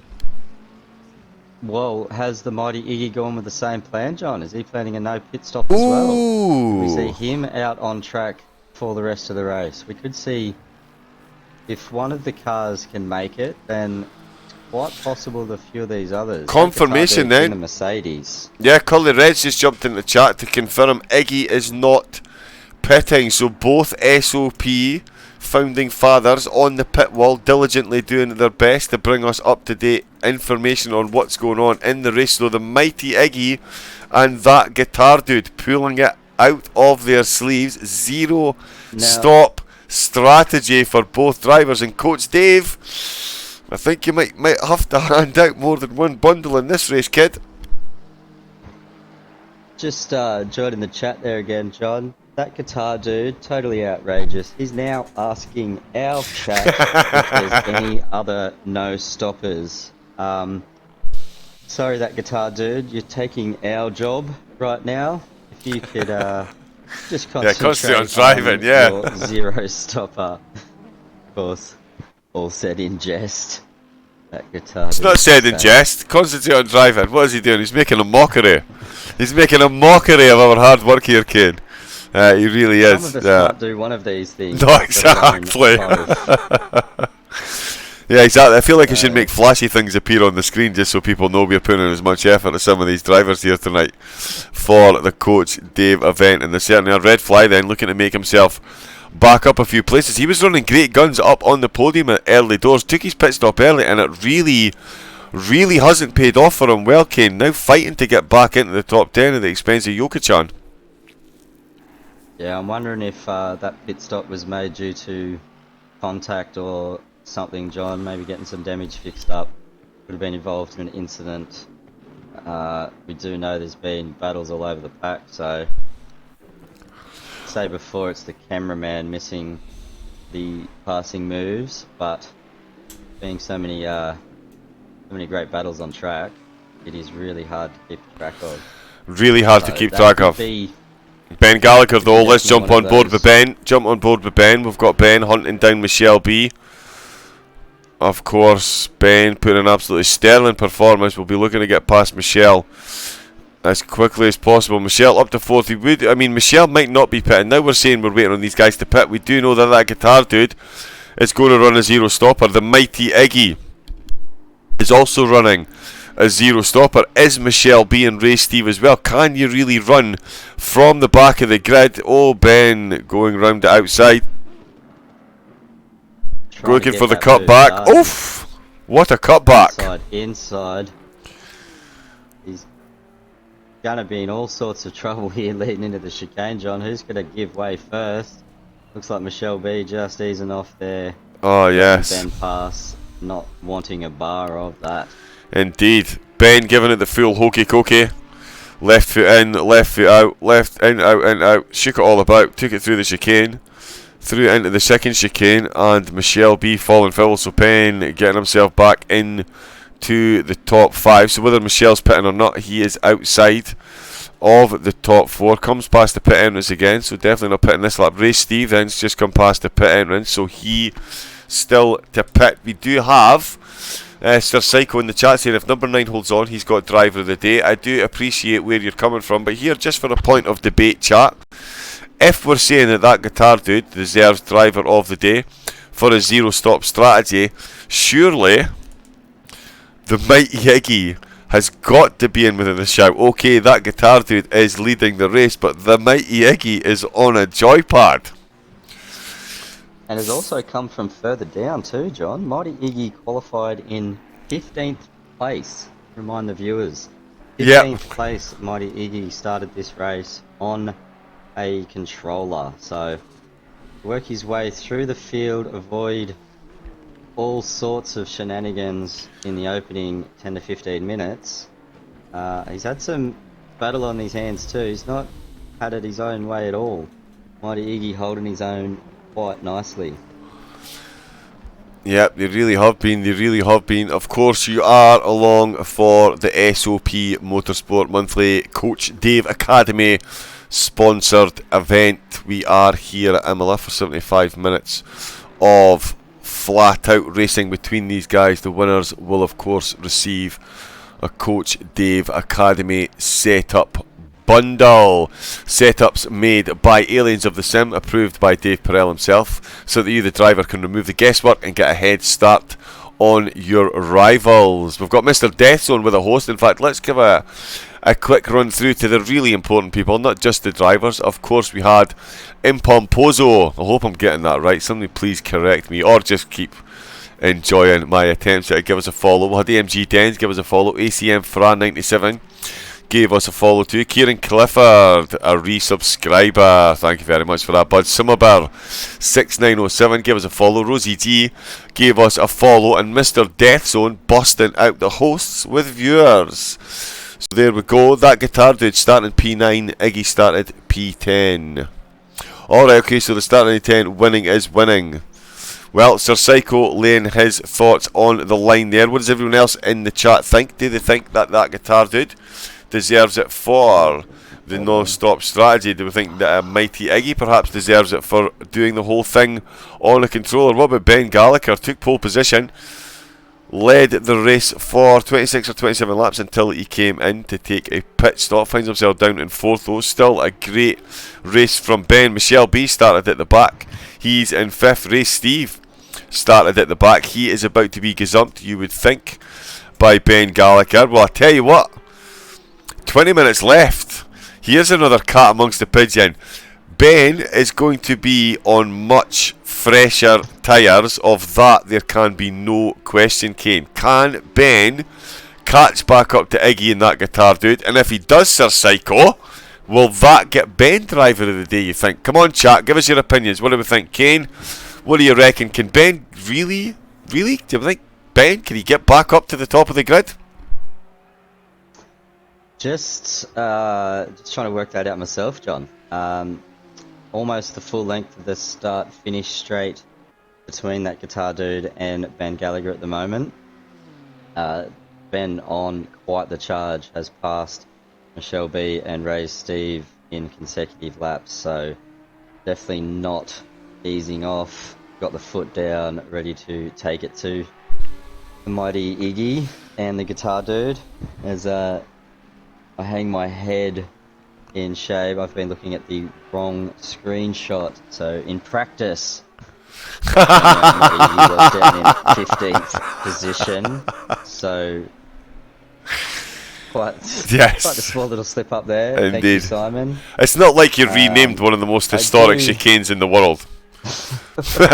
Repeatedly. So the Michelin chicane. The Michelin chicane. Fantastic section of track. Also known as NGK. Also known as Nürburgring. I think what you mean is actually known as NGK chicane. The Scottish one needs to shut up.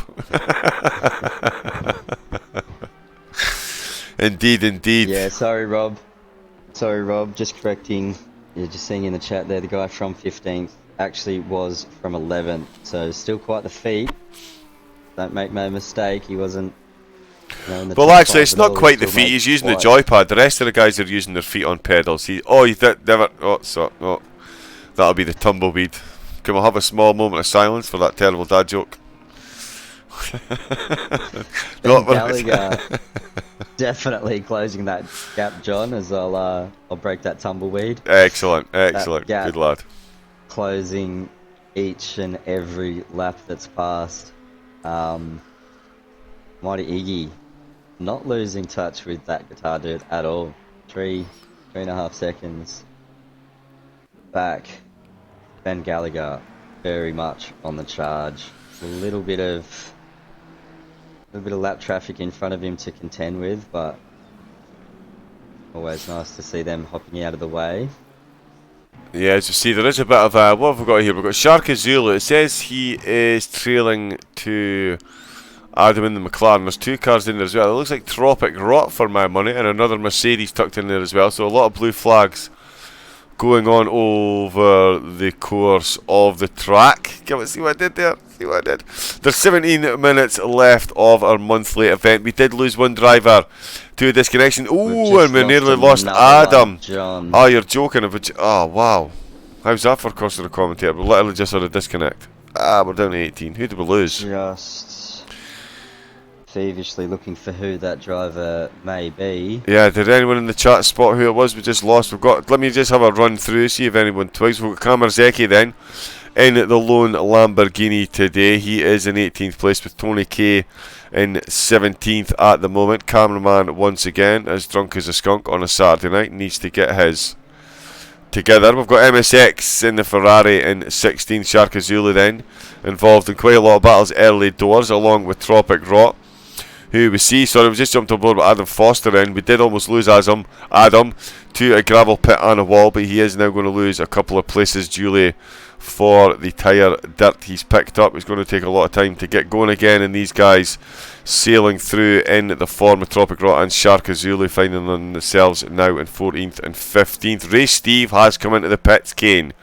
So that is that question answered. The question that will also get answered pretty soon: which one of these 3 guys, and it's going to have to be one of these 3 guys for my money, that takes driver of the day. If anyone thinks it's going to be anyone outside these 3 drivers, let us know in the chat. But out of these 3 drivers, who do we think wins it? Ben Gallagher led the race for so long, came in and got a pit, and he's absolutely, as you say, Kane, closing the gap. The Mighty Iggy hasn't pitted, he's on a controller and he's run the entire race, blue flags, incidents and all, up in second place, but the man that qualified 1 position ahead, and out with the fact that a no-stop strategy was plausible here, and is off into the lead after 33 laps, is that Guitar Dude having a bit of a wiggle there. His tyres will be old, Kane. Who is your money on at the moment as we see Ben closing the gap even more? It's got to be those fresh tyres of the Audi, John, on an absolute charge here. Can he get through all the blue flag traffic cleanly? Mighty Iggy getting caught up in some of that blue flag traffic. For you to say. So condensing up a little bit more now, leading into the final 15 minutes. So that those opening drivers too, the leading drivers, throwing a spanner in the works for some of these mid-pack battles as well. So Adam Foster losing out a little bit of Tropic Rot now due to the blue flag. Tropic Rot taking advantage of that, no doubt. Yeah, Ben Gallagher there is. We have got a big... so yeah, we have got Adam there, found himself right in the middle of the Mighty Iggy and Ben Gallagher. That slowed them right up and that has accelerated the battle. 14 minutes to go then. Ben Gallagher is looking to get the move done, and there he goes up the inside.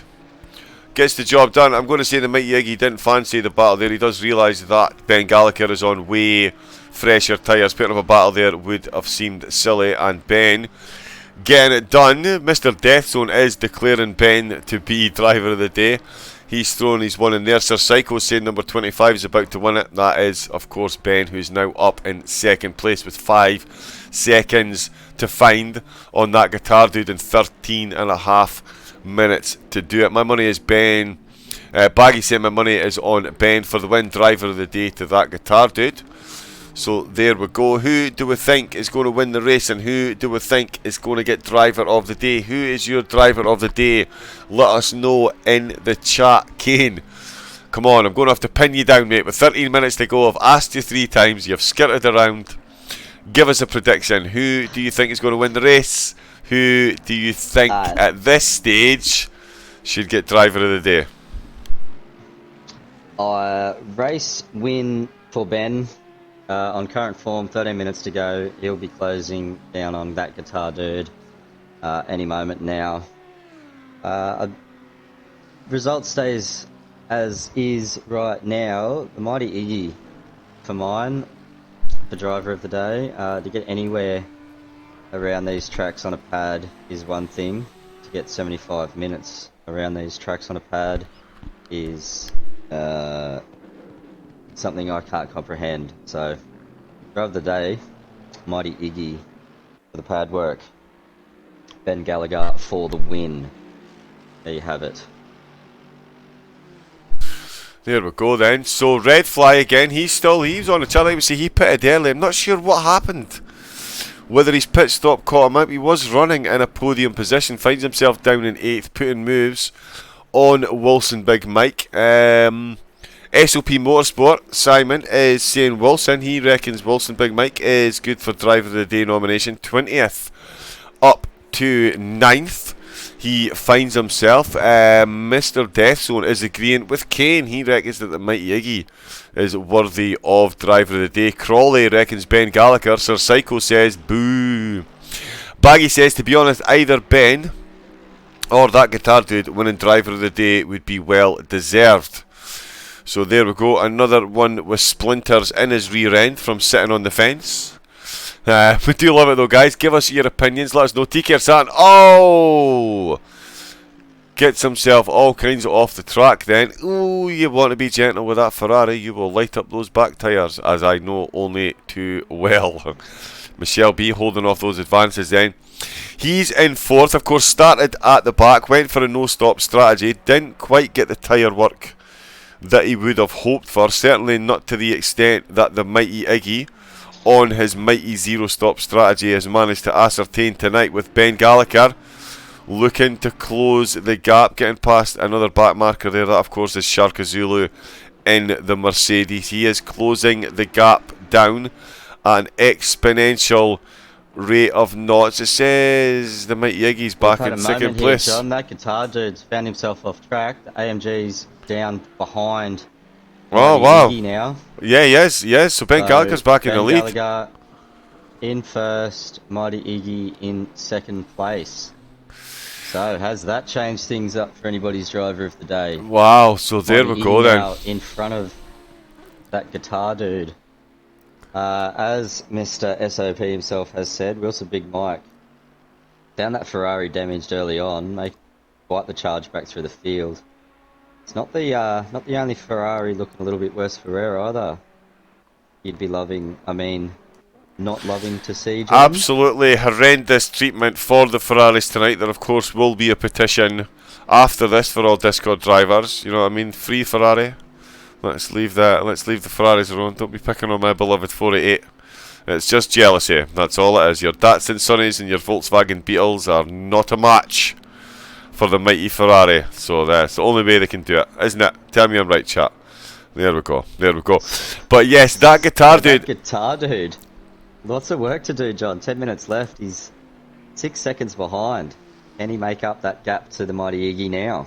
Can he indeed? And I'll tell you what that is. I mean, a zero-stop strategy. Can you do the 75 minutes at Imola on a zero-stop strategy? Yes, you can. The Mighty Iggy and that guitar dude with less than 10 minutes to go have proved that. Is it a good idea to run 75 minutes at Imola in 37-degree track temperature with one set of tyres? Given that guitar dude's consistency up until 12 minutes to go, found himself in the sand and dropping 2 places, and given how easily the Mighty Iggy yielded to the advances of the charging Ben Gallagher on fresh tyres, I would suggest that perhaps not, Kane. Not for mine, no. I wouldn't be doing it, but as we've touched on before, some of us can barely do one of these jobs, whether it be commentate or drive. So I definitely wouldn't be trying it on the no-stopper, but that guitar dude and the Mighty Iggy proving it can well and truly be done. Tropic Rot in that McLaren having a day, just getting that spun around and out of the way somehow. Everybody avoiding what could have been quite the mess there leading into the back chicane. Indeed, and well, one question is answered. I'm going to declare this. Ben is absolutely taking the win here. He is cruising away from the mighty Iggy and that guitar dude. And as we were just saying there, just at the start of that little section, the one-stop strategy is definitely doable, but is it really worth it on those tyres? We've just had Simon confirm. Of course, Kane, it was Ray Steve that disconnected. That is who we are missing. That is our second disconnect. So close to the end, putting in a great performance himself, involved in so much there, running the field from the back, making a charge through. I'm actually doing full hand gestures now. That is the level of commitment we are showing here. So he has disconnected, unfortunately. But yes, Simon, Iggy's definitely putting himself in contention for driver of the day if he gets second place. If number 35 had held off number 25, he would be leader and then would have had driver of the day, in my opinion. Indeed, all worthy shouts. We've got 7 minutes of race 1 left. Of course, there will be a race 2. Another 20 of our drivers will be lining up. Battle it out as part of our monthly Coach Dave Academy sponsored event. The event where driver of the day from each race walks away with a complete setup bundle courtesy of the Coach Dave Academy. These setups have been made by aliens of the sim, approved by Dave Perel himself, so that you the driver can remove the guesswork and get a head start on your rivals. And a head start on his rivals is certainly what Ben Gallagher got when he took pole position with a fantastic 1 minute 42.5, and he starts lap number 39, Kane, comfortably in the lead in the lone Audi in this event. We did think the Mercedes was certainly the more powerful car, or certainly had more bias at this track, but Ben and the Audi absolutely putting that rumour well and truly in its place. Yeah, absolutely. Also the Nissan jumping in there and saying, don't forget about me. Mighty Iggy in that Nissan, let's not forget. Concentrating all my talk on the pad. He's also in the Nissan, John, so getting it well and truly done. Baggy 38 is absolutely blown away by Ben's performance, so if I didn't know better, it would sound like somebody was a little bit scared there. It'll be interesting if he brings that top class to the Pro Series. No doubt if Ben holds on to this win and gets driver of the day, then he could go even quicker through that Pro Series with those Coach Dave setups, John. Yes, you really could. You really could. Ray Steve has rejoined. There is dedication for you, ladies and gents. He's going to come back out. Of course, you'll have missed out, so he's going to finish the race about 300 million laps down. But you do love to see the dedication of guys coming back in to finish the race after being unceremoniously disconnected. So, Ray Steve, we raise our hats to you. We doth tip our cap, good man. Welcome back in your Nissan, mate. Thank you for rejoining. We've got Kamer Zeki then in the Lamborghini. He's in 17th. Tony K is in 16th in his Lexus. We've got a Bentley in the shape of Fireblade in 15th. Tropic Raw in his McLaren is in 14th and looking to catch up to the back of MSX and perhaps steal a place late on. Sharka Zulu is in 12th with Yokichan in 11th. Valkyrie then finds himself the first of our top 10 drivers, with Milson Big Mike, as so mentioned often in the chat, is in 9th position at the moment. Jimmy Boy Horn, one of our regulars, cannot talk highly about himself, and Wilson, of course, very, very regular, as well as Redfly. So 7th, 8th and 9th for these guys, with SV5 up to 5th place. So a really good showing from SV5. TKR Saturn then, another good showing from him, involved in some early exchanges, got himself back up, and he is our top 5 driver tonight. Well, at the moment anyway, with 3 minutes to go. We've got Michelle B running in 4th, started at the back, of course, so a fantastic performance. We're talking about all these other drivers for driver of the day. Michelle B then in 4th position. He did take a pit. Someone that didn't go into the pits, of course, that guitar dude, declared it in the stream one-handed while driving. He is currently the top podium sitter in 3rd position, with the mighty Iggy on the controller in the Datsun Sunny in 2nd place, and Ben Gallagher. Such an impressive performance, even Baggy himself has declared how impressed he is and Ben is leading the race. He took pole position, led the race all the way to the pit stops, came out the pits in 4th or 5th position, and with those fresh tyres made absolute mincemeat of the rest of the field, Kane. And with 2 minutes to go, it's his race win, tied up, done and dusted. Yeah, I think so. Just touching on Simon in the chat as well. So many contenders for driver of the day. Ben, fantastic pole, potential win. Iggy, fantastic second on a controller from 11th. That guitar dude, fantastic from 9th.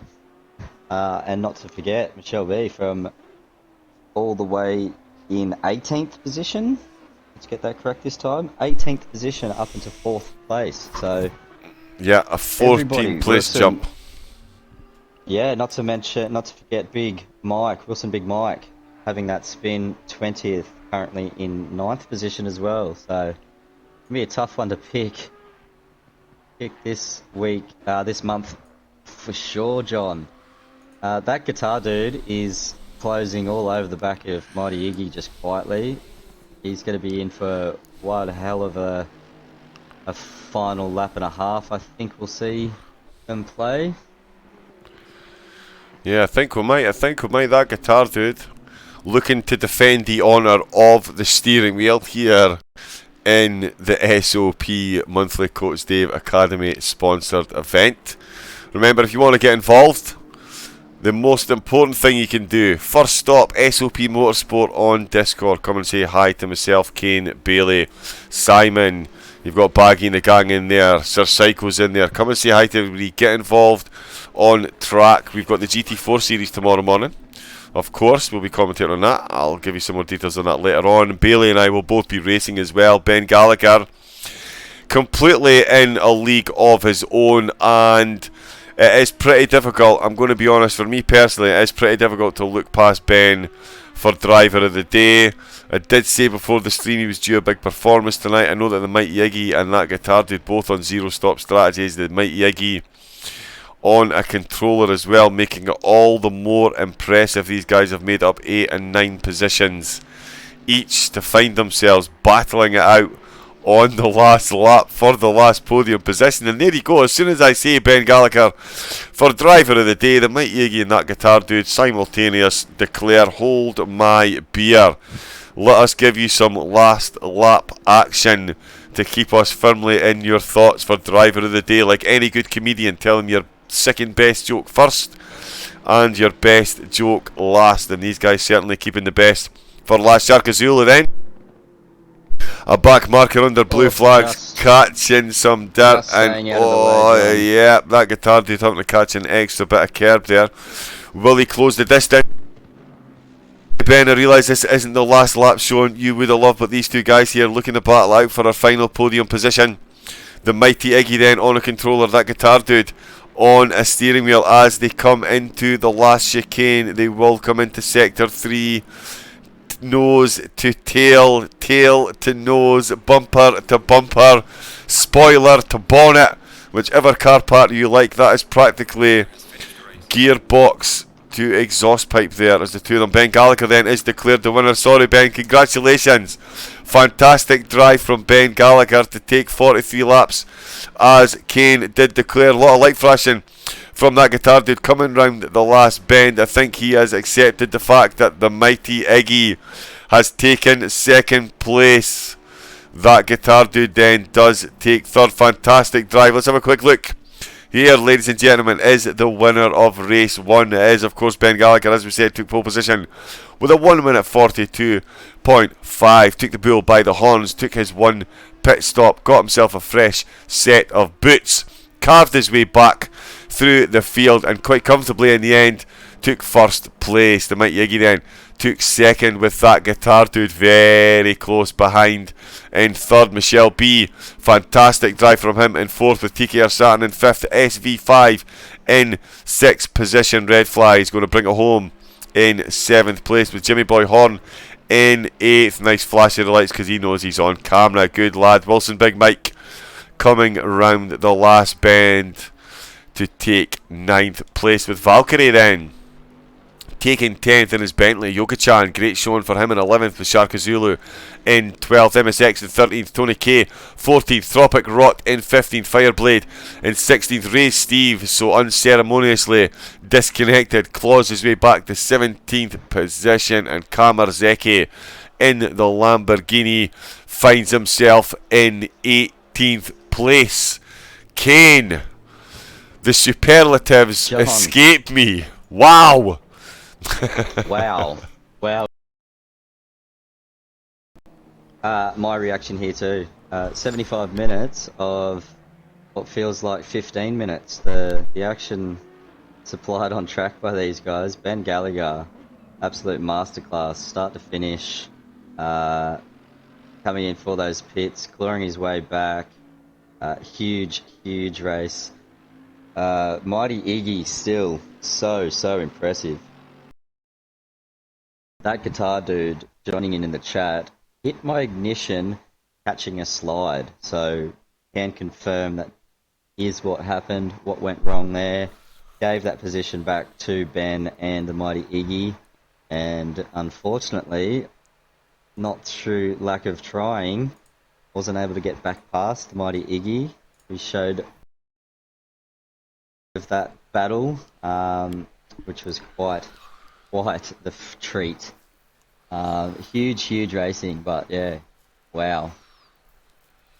Yeah, that really was, and what a final grid we had. We hope you were entertained. That was, of course, race 1. We will be bringing you race 2 very shortly. The guys will just be getting lined up for that one. Of course, it is the Coach Dave Academy sponsored event, the event where the driver of the day from each race walks away with a complete setup bundle courtesy of our proud sponsor, the Coach Dave Academy. These are the setups that are made by aliens of the sim, made by aliens for us mere mortal humans, and they are, of course, approved by Dave Perrell himself, so that you drivers can remove the guesswork and get a head start on your rivals. So, Kane, that was quite the race to get us started off. What were your thoughts on that? Yeah, huge, John, huge. Did not disappoint with the battle put in front of them. 75 minutes, have said just recently. Did feel like about 15 minutes. So, very much excited to watch the next race. I will be leaving, in fact, time to make some breakfast for me. But yeah. Good stuff. Well, a pleasure as always to have you in the box with me, Kane, but of course you're not leaving me in the lurch and on my own for race 2, are you? Absolutely not, John. I will be replaced by the more than capable Mr. SOP himself, one of the founding fathers, Mr. Simon. Are you with us, Simon? Good evening, guys. I am with you, yes indeed. That was a fantastic race, that opening race 1. Oh yeah. And you're indeed in for a treat, Simon. You've got more than an hour of some more action-packed races, even if you do have to sit next to John. Well, yeah, I'm hoping race 2 is as exciting as race 1 was. If it is, we've had a fantastic evening of racing, that's for sure. Indeed we'll have. Well, thanks once again, Kane. We shall see you indeed soon. Can't remember when you're on next. Not soon enough, of course, but yeah, we will see you again soon. Thanks very much, and it's a goodbye from Kane. Thank you, Kane. Go and enjoy your. Thank you very much. Go and enjoy your morning. Yeah, enjoy your breakfast. I'll be enjoying my Wheat Bix with some fantastic SOP action in front of me. So excellent. Cannot wait. There we Good go. luck, everybody. Thanks for having me. Good night, everybody else. Cheers, bud. Catch you later. Race 2. Is it the same password, Simon? Sorry, let me just confirm. Same password for race 2? It is not the same password. I posted it in the Discord chat. Okay. I'm just in the free practice session now. We've got 15 drivers that have joined so far, so 5 still to get into the session. There's 10 minutes left of free practice, so I will be reaching out to the reserve drivers if these other drivers don't get in the next 5 minutes. Oh, okay. Well, let's hope they get themselves into gear. Let us very quickly remind ourselves for the Coach Dave event around Imola. There is a little track map up on screen. The guys just starting their 10-minute free practice. As Simon said, we've got 15 guys on track, and yeah, that did, I really need to switch notifications off, but there we go. So there we go. It takes away the shine, you know what I mean, the overall professionalism that we do try our best to bring you. Does kind of get ruined when it pops up and says they've left the party and things, but we're professional, really. Look at the shiny overlays, isn't it? So yeah, we're racing here at Imola tonight, Simon. It is looking really great. A track I know you've had a bit of experience at. What are your thoughts on this place as an overall experience for driving and getting overtaken and things done? Well, it's one of the best additions ACC are bringing to the sim, isn't it? To be honest, is my favourite Italian track, to say the least. I would definitely love to race here every single weekend rather than Monza. So it's definitely up there. Brings some good racing, close racing. It reminds me of one of those traditional tracks such as Brands Hatch. You know, it's very tight, twisty, brings close action, close overtaking. The drivers can sort of follow each other closely, but they do have to also be very cautious because it's very high speed into low speed corners around here at Imola. Yeah, it really is. In the field, and we do have less of a mix of cars this time, Simon. Someone obviously got the note that the Mercedes was quite handy down here. We've only got 15 guys on track, and almost half, in fact half of them, are in the Mercedes. So that memo seems to have gotten out, and the guys seem to have jumped on the Mercedes bandwagon here. I wonder if the guys just think it's another Evo Challenge race. I know, they've turned up in Ferraris and Mercedes. Yeah, they've got it the wrong way round by the look of it. Let us change to then. And why is the chat box not doing that? Right, I'm sorry, I've been procrastinating over this all night. It's got me thinking. Simon, give us some thoughts on the drivers we've got in here while I try and figure out why our chat box is not doing what it's supposed to do. Yeah, that's fine. We've got a great selection of drivers tonight, actually. And to be fair, there's quite a lot of Americans that have joined in this later race, this later session this evening. There's a lot of race teams being represented here tonight. ERS Chromatics from the Eclipse Racing team. You've got FRT from the FRT Ant. You've got ERT Dexter. As we just had a driver drop out, so I'm just going to the rest of these drivers are, but yeah, we've got a great selection of drivers this evening for race number 2. Cool, well you do that and I will engage in another chat, which is of course our Twitch chat. How is everyone doing? That guitar dude, that is brutal, mate. That ignition catching in the slide, that is so well. Great drive, mate, to do that on one set of tyres. That is not bad. I think Ben would have probably had me looking at the gap. Yeah, that guitar dude, we'll just delete that because we'll keep that nice and clean. But yeah, if we're honest, that guitar dude, Ben was absolutely, definitely got you. The way the gap was closing, I'd definitely say he was going to catch you. Ben Gallagher in the chat, hey. Absolutely, mate, and even better than that, I did have give you a shout out before the stream as being one to watch. You were due a good performance, I did say, and what a performance you put in there. Unbelievable quality time, mate. A second quicker than the guys are currently putting in the practice session here. And yeah, really great strategy. Took your pit stop well, got it done nice and quick, and those fresh tyres really did you the world of good towards the end. I am really Challenger. Who do you reckon won driver of the day? Oh, well, Neil Alfonso, he is saying Iggy. Sir Psycho is saying Iggy as well. Oh no, he's saying great race for that guitar dude and Iggy. It's very difficult to look past any of the top 3. I know there's guys like Michelle B who put on a fantastic charge to make it up 14 places. 14 places from 18th to 4th. It's very hard to look past. Oh, okay, if we're putting it down to driver of the day, I think that Guittardo, unfortunately, with that mistake you made, that does kind of count you out for me. I see Iggy on the joypad, start to finish, kept it on the track, got himself into 2nd place. And Ben, of course, how can you look past Ben for driver of the day? Took pole position, got the job done, absolutely smashed it out the park. So for me, I'm going to sit on the fence and let you guys hammer it out.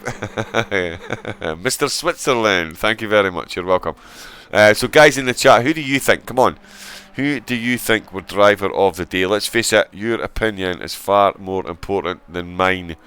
Anyway, we've got 16 drivers on track, one of them, of course, being the guy that was so vocal in the chat earlier. It is, of course, Baggy in his trademark colours, Indigo Lime Racing. We've got Trab44 taking part tonight, and as Simon mentioned, we've got a few teams. We've got Ants and Milanista 97 from FRT, as well as ERT's Dex Dexter in a Ferrari tonight. We've got ACM Fraz, I mentioned.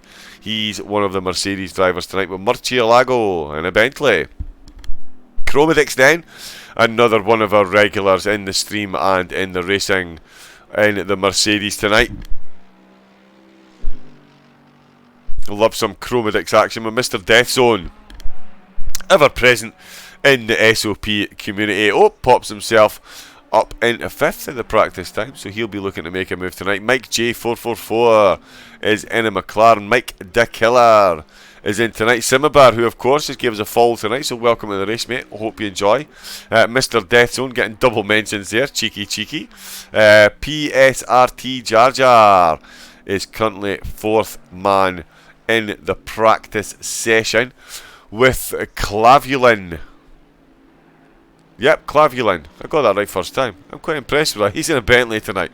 Number 7. The Matter, of course, one of the regulars in the chat. Love to see these guys in the chat. Then in the racing, AMG Dens, of course, in the race and in the chat and in first place at the minute. Silva Carta, then 87, has just joined us. Another Mercedes driver. And given that Baggy himself is in a Mercedes, do we think it's safe to say, given the number of Mercedes out there, that we're going to see a Mercedes driver winning tonight?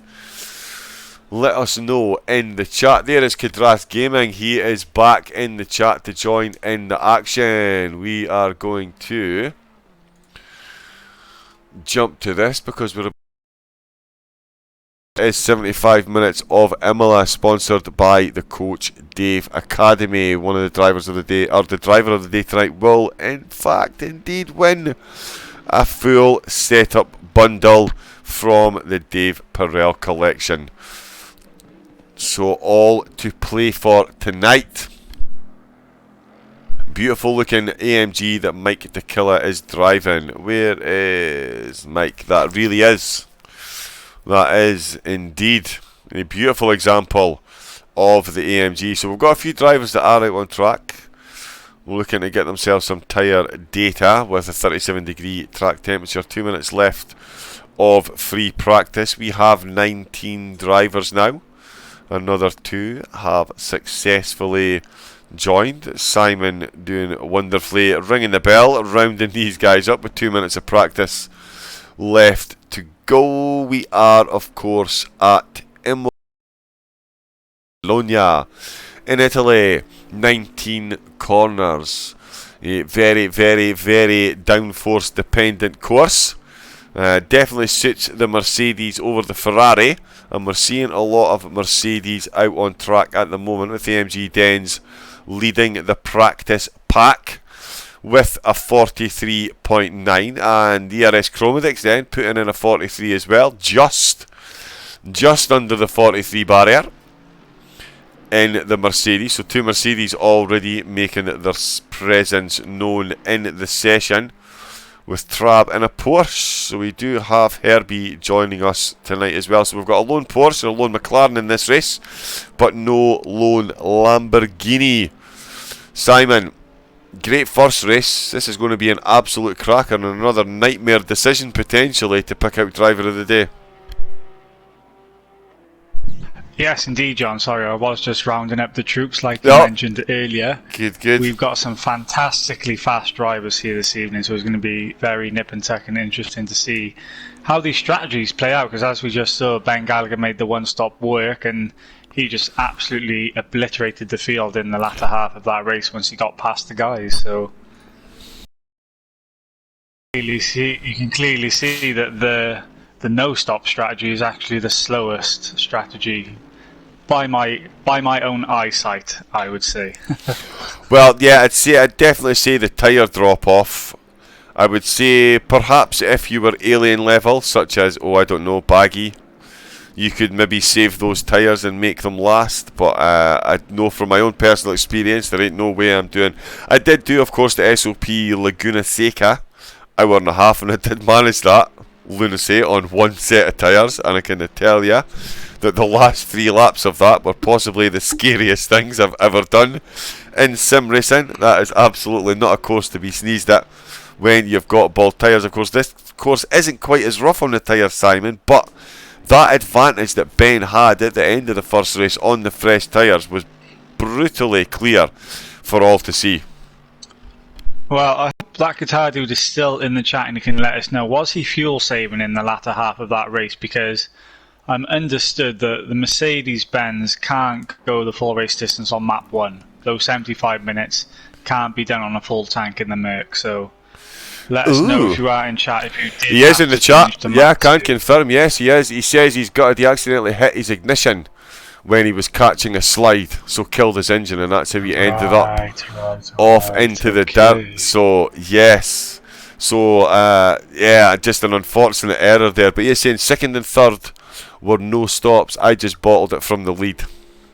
So yeah, so there we go. I was map 2. He was map 2 and short shifting until I dropped it and hit my ignition. Right, okay, then it was map 1 and red missed for the last 10 minutes. So so there we go. Yeah, so winging a prayer there. So that is the guys done with the practice session. So that means I have to do the unceremonious. But thanks to technology, you can look at pretty pictures where Simon reminds us what we're doing here and what we're here for. Yes, we are here for the Coach Dave Academy sponsored monthly event.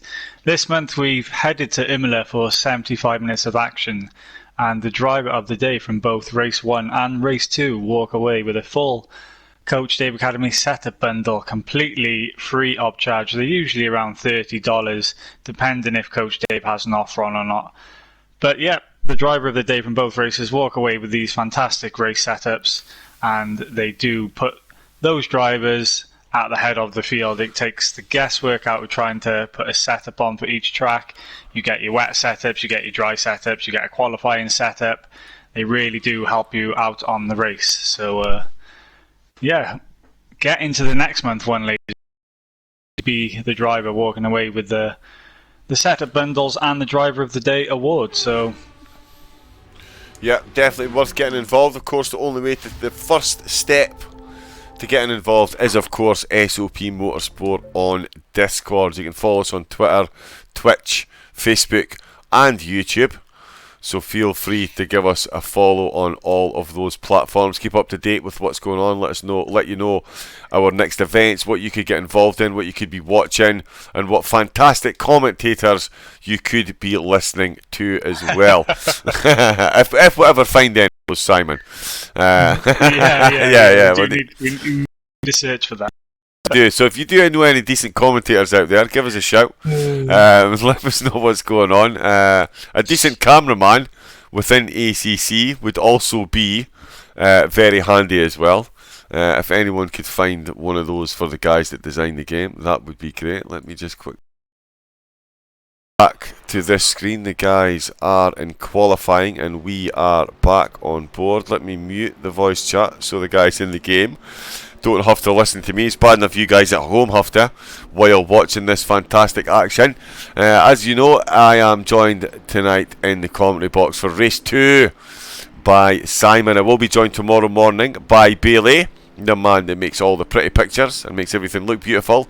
He and I will be commentating the GT4 World Series Round 2 from Brands Hatch, and then taking part the amateur division, of course, but we will both be taking part in that as well, so make sure you tune in tomorrow. But for tonight, it is another 75 minutes of Imola. We have 19 drivers on the track, Simon, and as you said, some cracking drivers out there, a couple of teams represented, a decent prize on the line.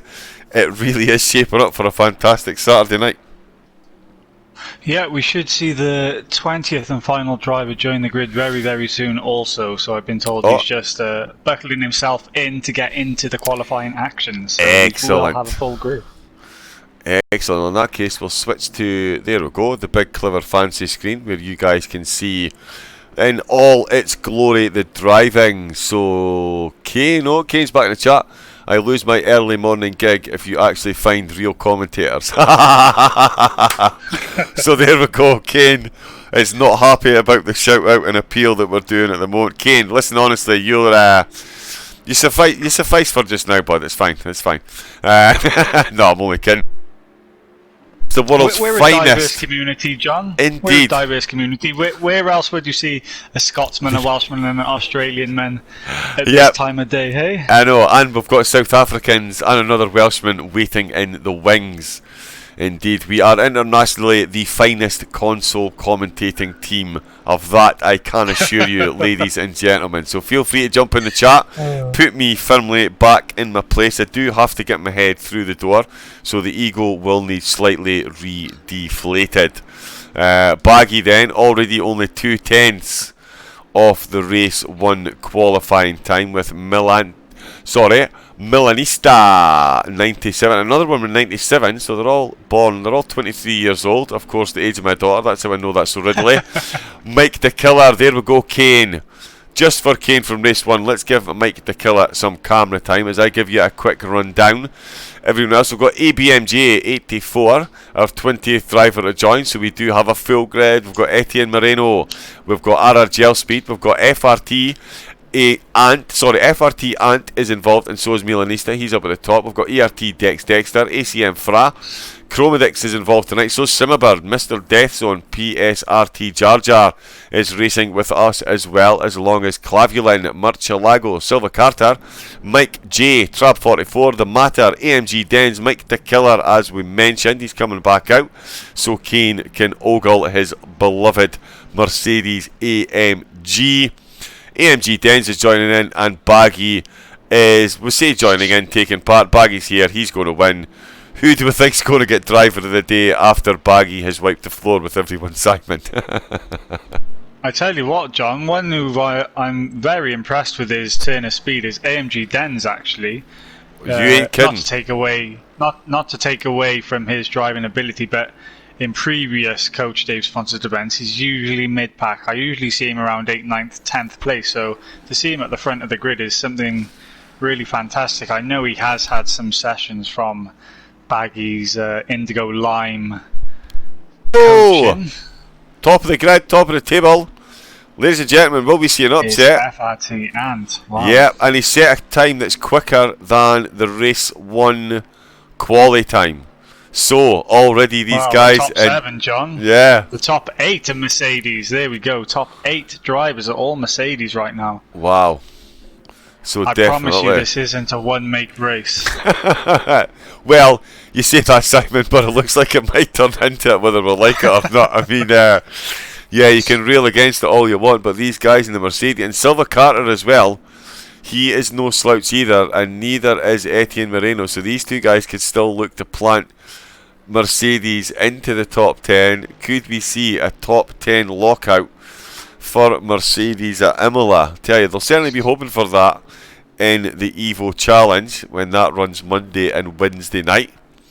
But at the moment, FRT Ant then throwing the cat amongst the pigeons with a quicker qualifying time than we saw in race 1, and currently almost half a second quicker than our resident alien Baggy. Will we see a battle royale up the front? I'll tell you what, it's hard. It's very difficult to hide the excitement in my voice here. This is absolutely the stuff of dreams here. Will we see Baggy challenged all the way to the end of this race? Milanista is looking to throw his hat into the ring. And as you mentioned, Simon, AMG Dens, almost identical times to Milanista on the second row of the grid, and comfortably ahead of Chromedix and Mike the Killer. This could be an unbelievably mouth-watering battle we see at the front of the pack here. Yeah, the Fire Beasts racing team are certainly showing what they're made of in first and third right now. Baggy's there in second, AMG is fourth, and the top 8, like we said, are locked out by Mercedes drivers. And then you've got Ferrari, the 92 machine, Matt there in ninth, followed by the Porsche, and 2 more Ferraris. So, and then again, the bottom half of the field, the Bentleys and Mercedes, John. So it really is a Ferrari sandwich there in the middle of the grid. 6 minutes remaining. Who's your man who's going to take pole position? Can Baggy get that half a second on FRT Ant? Well, I mean, if anyone can, you think that Baggy can, although it won't be this lap with 6 minutes to go. It looks like he's starting to find himself space, so definitely not up to speed as we joined him there. AMG Dens is definitely looking quick as he comes across the line. Will he find any more time? Not on this lap. He doesn't. Milanista is back in the pits. Baggy then won't set a lap this time as he comes around the last corner. He will look to get this lap in the bag. So Mike the Killer then, he has had a shout out in the chat. Ben Gallagher's been timed out. Oh, he's been timed out for 1 second. Yeah, Ben, we've got there. This is obviously family entertainment on a Saturday evening, mate, so if we could limit the amount of foul language used in the text chat, that would be much appreciated, bud. Thank you very much. But we do have an automated bouncer who will show you the door. So there we go. Standard control, everyone using the hot lapping car. Yes, they are. So everyone has been using the hot lap car. Of course, any regulars on the game will know the special event at the moment is, of course, the Mercedes at Imola. So it would seem like people have been looking to set themselves times in the special event. And I've just thought, well, I'll tell you what, I've got this thing moving quickly around here. Let's give it a go. FRT Ant then, whatever reason he chose to throw this combination together, he's absolutely nailing it to the wall. 3/10 quicker than our first race. Although I wonder if that's Ben, what Ben was railing against, because it was his pole time. Have I got it wrong, Ben? Did you go quicker in the first race? I thought your pole position time was 1:42.5. I hope I've not got that wrong and I've caused Ben to have a little aneurysm. Apologies. No, Ben has apologised. No, you're all good, mate. Like I say, just keep it clean, son. There's easier ways. Just, yeah, using foul language shows a lack of vocabulary. So there you go. Do not besmirch the educational opportunities that were afforded you, my good man. Keep it clean. So yeah, FRTM. But what was your pole time in the first race, bud? Chuck us a few clues. Why is no one in the Audi? You've got to wonder, after Ben putting in that performance, Simon, in the first race, not a single Audi in sight. I'm quite surprised by that, to be honest. I tell you why no one's in the Audi, John, because it's a terrible car to drive. Okay, it's then. one of those cars that I certainly can't get on with, and I applaud anybody such as Ben who can keep it on the track for a full race length, because especially riding the curbs in the Audi, I just find it really just wants to throw you off track. It's very unstable on the curbs, I personally find.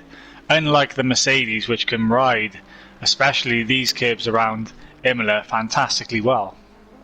Yes, indeed. We did see quite a few cars ride the curbs quite well. One car that didn't ride the curbs well, but is making another appearance in race 2, helmed in this race by Mike J. It is, of course, a McLaren. So it will be interesting to see if Mike has got his setup dialed in, or is just going to wildly. 141.8. Wow. So he found almost a full second in his time there, John. Wow.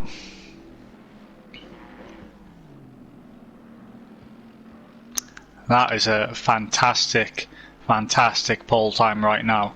A 1:41.8 with 2 minutes left of qualifying. He's gone from half a second down on FRT Ant to put himself almost 400 tenths up on FRT Ant there in second place in the number 16 machine. We do have a Porsche machine of Trab 44 there in 7th place, so he's come in and split the Mercedes. So he might be one to watch. I'm not sure how this Porsche will handle 75 minutes around Imola. And the other cars to watch and on radar are the Bentley machines, because we know the Bentley can go the full 75 minutes on the one set of tyres, on the one tank of fuel, and they will not need to fuel save whatsoever. So the Mercedes drivers, even though they're locking out the top 10 pretty much for the start of this race, they are going to either have to make at least one pit stop in their strategy, or they will be switching to map 2 to save fuel. So it's going to be a very, very interesting start to this race indeed. It really is. And has Baggy just stretched his lead again? He's now 7/10 ahead of Ant. Is Baggy going quicker again? Wow, he's gone even quicker, John. He has gone even quicker. So FRT, Ant, and the gang. We did think that Baggy could be facing a bit of a challenge here. He obviously not keen for that to be the case. Chromedix then up into third place, so he's split the FRT guys at the moment. So he's between Ant and Milanista. AMG Denz then has been pushed down to 5th place with Mike the Killer in 6th. We've got a minute left to go. Qualifying, Mike the Killer looks like he's picking up speed, so he'll still be looking to set some time. Trab, as you mentioned, the only Porsche in the event, currently in 7th. He will be looking to improve on that. We've got a few guys down the grid you would expect to be a bit higher. John, I've seen a massive drop in drivers using the Porsche actually since the update. Everybody just seems to have switched to the Mercedes or the Ferrari, which you would naturally think would happen, seeing as these two cars are now the fastest cars in the game. But it's gone from the Porsche dominating every single race of every series, where you hardly see them on the grid now. Yeah, indeed, they do seem to be a bit of a dying breed. Certainly along with the Ferrari. Yeah, the 488 dying a death. I thought the new 2020 was going to be a really good car, but the new 2020 Evo AMG is certainly the benchmark car for the moment as we come to the end, provisionally, of the qualifying session. A lot of guys still out on track. Can FRT Ant then get himself back up into pole position? Baggy's still out on track as well. Could be looking to go quicker still. Is that even possible? Ben Gallagher, please don't speak down about the Audi, you've been told, Simon. Looks like Ben trying to refrain from getting himself another timeout and getting put on the naughty step again.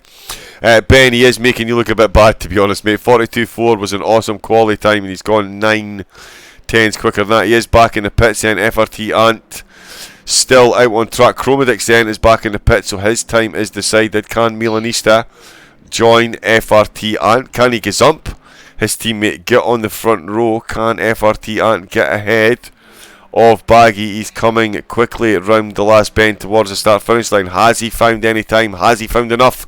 He has found time, but not enough. Gets to within half a second, so it's all down to Milanista then for the FRT honour. Will he get ahead of Chromedix? Will he get ahead of FRT Ant? He's coming round the last corner with a minute left, so he's got plenty of time to make this lap count. And no, doesn't go quicker, so stays in 4th place. AMG Denz then coming around the last corner, crossing the line. Doesn't find any time either then. So there we go, ladies and gentlemen. That is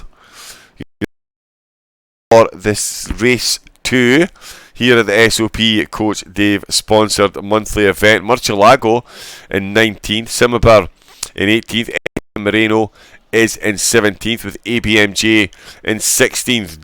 Dexter has made up to 15th with Mike J in 14th. Silver Carter is in 13th with The Matter in 12th. AMC Frat is in 11th with Clavulin in 10th. Mr. Death Zone finding his way up to 9th with Trab 44 in the aforementioned Porsche. In 8th, PSRT Jar Jar is in 7th and starts our Mercedes domination and lockout of the top of the grid with Mike the Killer in 6th. AMG Denz in 5th. Milanista is in 4th for FRT with FRT Ant in 2nd place, split by ERS Chromedix. That's a lot of acronyms there we're going to have to be calling out tonight. And of course, the man who is forever on pole position, Baggy 38 Simon. Here we go again.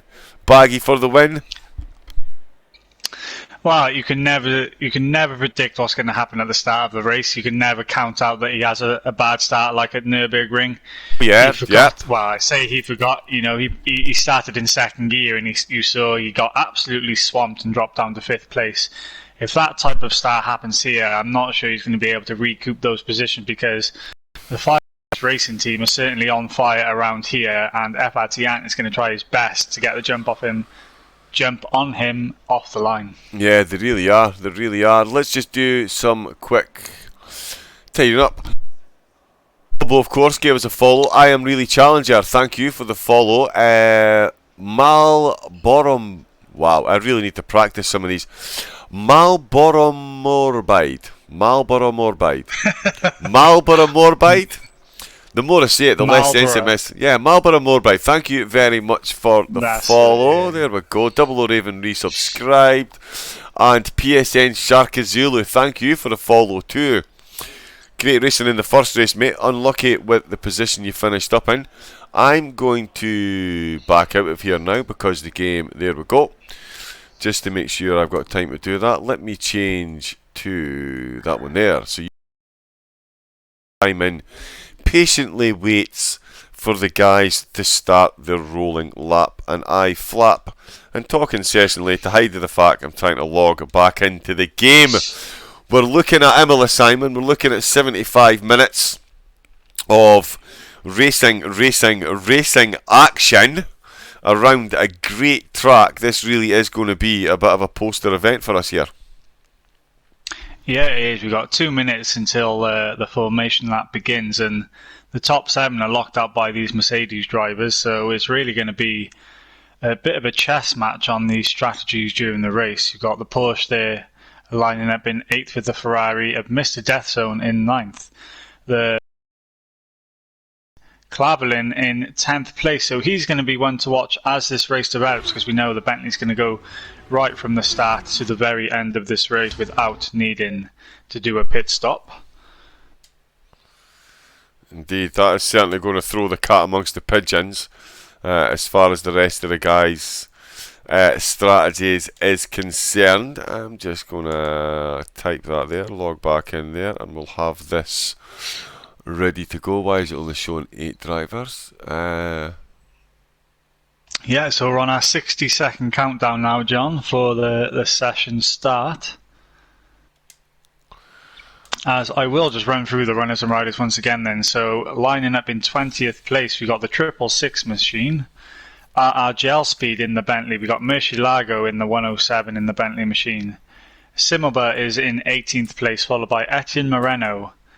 ABMJ84 is in 16th, followed by ERT Dexter. We got Mike J444 in the only McLaren, followed by Silver Carter and Matt in 12th. ACM is 11th. Clavelin is 10th. From Mr. Death Zone and Trab in 9th and 8th. PSRD Jar Jar is the first of the top 7 Mercedes-Benz drivers, with Mike the Killer, AMG, FRT Milanista, ERS, Chromedix, FRT and Baggy on pole position, as Baggy just pulls away from the grid now, John. I will wait for all the drivers to pull away and give you the signal to join the session so we can get back in with the action. Indeed. As you can see on screen, it is the 75 minutes of Imola, sponsored by Coach Dave Academy here, of course, at SOP Motorsports. If you want to get involved, there's only one way to do it. That is, of course, SOP Motorsport on Discord. Come along, say hi, get involved if you want to keep up to date what's going on. Twitter is the place to do that. Of course, Facebook and YouTube as well. A plethora of options to get yourself involved. And that sounds like Simon's choking to tell me we've started. That is right, John. Yeah. You can join the session now. Excellent. Let's stuck into the action. These beautiful little loading screens. There we go. The Coach Dave Academy up there in the corner. Assetto Corsa Competizione. 1 hour of 15 minutes for your viewing pleasure. 20 drivers on the grid. An absolute wide array of cars is not a statement that can be used. It looks like Eti Moreno, though, has forgotten to hit drive. That's a painful one. Oh no, that's a shame. He's going to be a complete lap down. Yes, he is. And he's in the Mercedes. No. So gel speed then in 19, saying thanks very much for the boost in place with Murky-Alago and Simabur, who was in the chat earlier. So hi Simabur, I hope you enjoy watching this back. I hope your race pans out well for you. Fingers crossed. ABMJ, as Simon mentioned, in 16th with Dex Dexter, and 15th Mike J. 14th Silver Carter, the Matter, ACM Fra, Clavulin. I'm going to struggle with that one all night. Me rounding out the outside 10. We've got Death Zone, Trab, Jar Jar, Mike the Killer from 10th up to 6th, with AMG Dens having a great showing in qualifying in 5th. Milanista is in 4th. Chromedix in 3rd. FRT Ant, and of course our resident Indigo Lime Racing Alien Baggy leading them into the last chicane not long ago here. I reckon Baggy is in for a bit of a battle, but could see himself winning this. I'm going to put Chromedix though as my potential choice for driver of the day. I reckon he could do great things from there. Any pre-race selections from yourself, Simon? Well, I'm going to hedge my bets and say Mr. Death Zone from P9 in the Ferrari machine. I'd like to see him move up the field. He can have some very, very phenomenal races, and he can have some hit and miss races, so hopefully he's on his A game this evening. Well, you saw what the kiss of the commentator, certainly wasn't the curse of the commentator for Ben Gallagher before the previous race. I'd like to take full credit for Ben's win. I mean, I'd like to. It's obviously complete nonsense. So well done again, Ben. But I did say before the race he was one to watch, and he did pull it out of the bag. So yeah, Mr. Deathzone, as you said, definitely not one to be overlooked. I probably should have played it safe and chucked my hat there as well. The guys, though, coming along slowly, 43 mile an hour, the foot half hovering, looking for that start-finish straight, waiting for the race director to declare go, go, go. We have 19 drivers on the grid and one in the pits, led off by Baggy with FRT and joining them on the front row.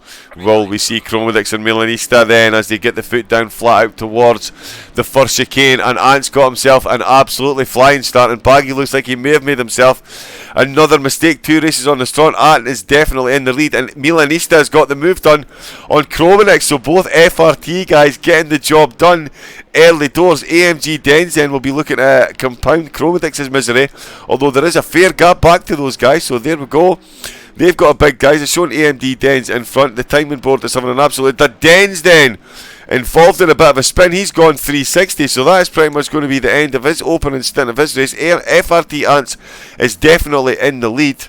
Mike the Killer is definitely not in the lead. Baggy's in 2nd place. Milanista is in 3rd. Chromedix is down in 4th. Dens is way down the field. We're going to have to wait on the timing board, Simon, to update, but a flying start there from FRT Ant to take the lead and get himself a bit of a gap on Baggy early doors.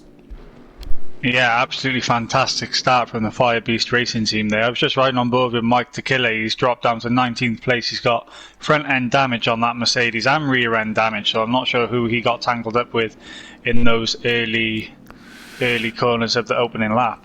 Yeah, the early exchanges, Mel. I think Kane did spot it. As you said, Mike the Killer, that car will boost him up, and he's put a giant no, so he obviously saw something happening then. FRT Ant saw something happen, and that was Baggy's struggle off the line. Took full advantage, and Baggy finds himself in an unusual position of being in 2nd place in the rear view mirror, full of double Mercedes in the shape of Milanista and Chromedix, who have gotten themselves a little gap ahead of Trab in the Porsche. Simon finds himself up in 5th place, so taking over 2 of the Mercedes, including PSRT, Jar and Clavulin, up to 7th in the Bentley. So the Mercedes showing well to start with, but we've got a Porsche and a Bentley fighting for the honour of the rest of the cars here. Yeah, absolutely fantastic start from these guys. It was a relatively clean start, which we'd like to see. Like you said, the Porsche man's up into 5th. I will I do wonder how his tyres are going to struggle for 75 minutes around here. We know that the Porsche is quite notorious on their tyres, and yeah, like you said, that Bentley machine up to 7, so his race is working wonders right now because we know that Bentley's going right to the end of the race. And I do just wonder if FRT Ant is actually just running lighter than Baggy, because he was able to get us absolutely stonker of a start there and just leave Baggy in the dust. So I do have a bit of inside information that Baggy has told me that he was looking to go the full race distance like that Guitardou did in race 1. So I wonder if that was the reason why FRT Ant was just able to jump him at the start. Okay, so yeah, so perhaps Ant is running a lighter fuel load to get himself a shorter first stint.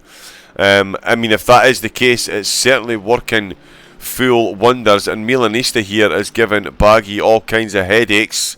If Baggy is looking to run long, as we reckon, then he really doesn't want to be spending too much time defending. That's going to use a lot more fuel than he's planning. So does he let Milanista go to preserve the rest of his race? Is Milanista planning on running a longer or shorter first stint? Certainly Chromodix is being left behind. He was showing very similar pace to Milanista. So is he running a longer race fuel strategy as well as Milanista looks to go up the inside of Baggy, decides against as they come into the opening chicane for the start of lap 3. Ants is still ticking away nicely, and Milanista is all over the back looking to go round the outside of Baggy. They are side by side, ducks back into place through the second chicane. A lot of dust there kicked up by Baggy. Cameraman needs to learn you can zoom out. We don't need to see in the driver's left ear on every corner. It would be nice to see the entire car. They are works of mechanical marvel, Mr. Cameraman, so please give us more of what we want. Milanista absolutely looking to give us what we want, and that is on-track battles with the finest drivers on console, Simon, and we've certainly got 3 of them leading this race and looking to put on a spectacle in the next hour and 10 minutes. Yeah, you'd have to think that Baggy really should be keeping FRT Milanista behind him, because then if Milanista was able to get past Baggy, it would certainly bring into question the team order strategy between those two guys from the Five East Racing team. As, like you said, Chromodix just going wide there.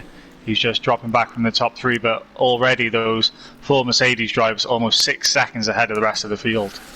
Yeah, they really are. They really are. And the matter there, as you see, is all over the back of ACM Fra in another Mercedes. Of course, Jar Jar and Fra, the 2 Mercedes drivers that have been gazumped by Trab in the Porsche. And the matter is looking to make it even worse for both of these drivers, all over the back of that Mercedes. And this will be music to the eyes of Mr. Deathzone, who really does need to get a move on catching up with these guys. He's got Dex Dexter all over the back of him. As we know, Dex Dexter is no slouch and can absolutely put a move on you if you give him the space. Mr. Deathzone is all over the back of the matter, who's all over the back of ACM Fra. So this is going to be a very interesting first turn. All 3 cars heavily on the brakes coming through the chicane procession style. Mr. Deathzone then keeping it nice and clean, hanging on the back, and Dex Dexter just slowly closing that gap by 1/10 of a second through that chicane and getting himself further ahead of Silver Carter, ABM and Simabur,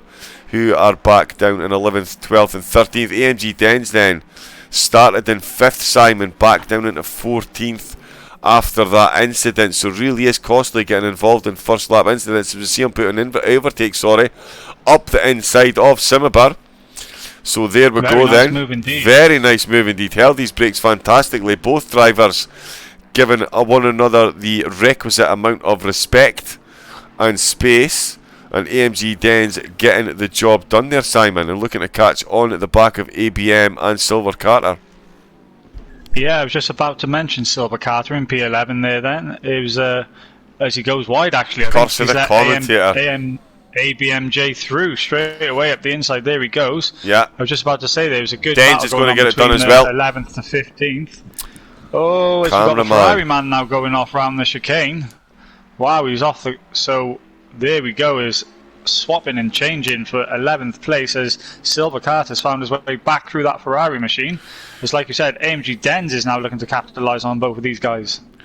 Yep, he really is. He really is. ABMJ then, and again, the cameraman feeling that the door handle is more important than the on-track action. So we did get to see what the lock for a Ferrari door looks like there. So thanks very much, cameraman. As we're watching now the whole car of ABMJ looking to catch up on the back of Silver Carter. They've got a whole rear view mirror at AGM Dens, who of course qualified on the second row of the grid. So he will be a lot quicker than these guys here.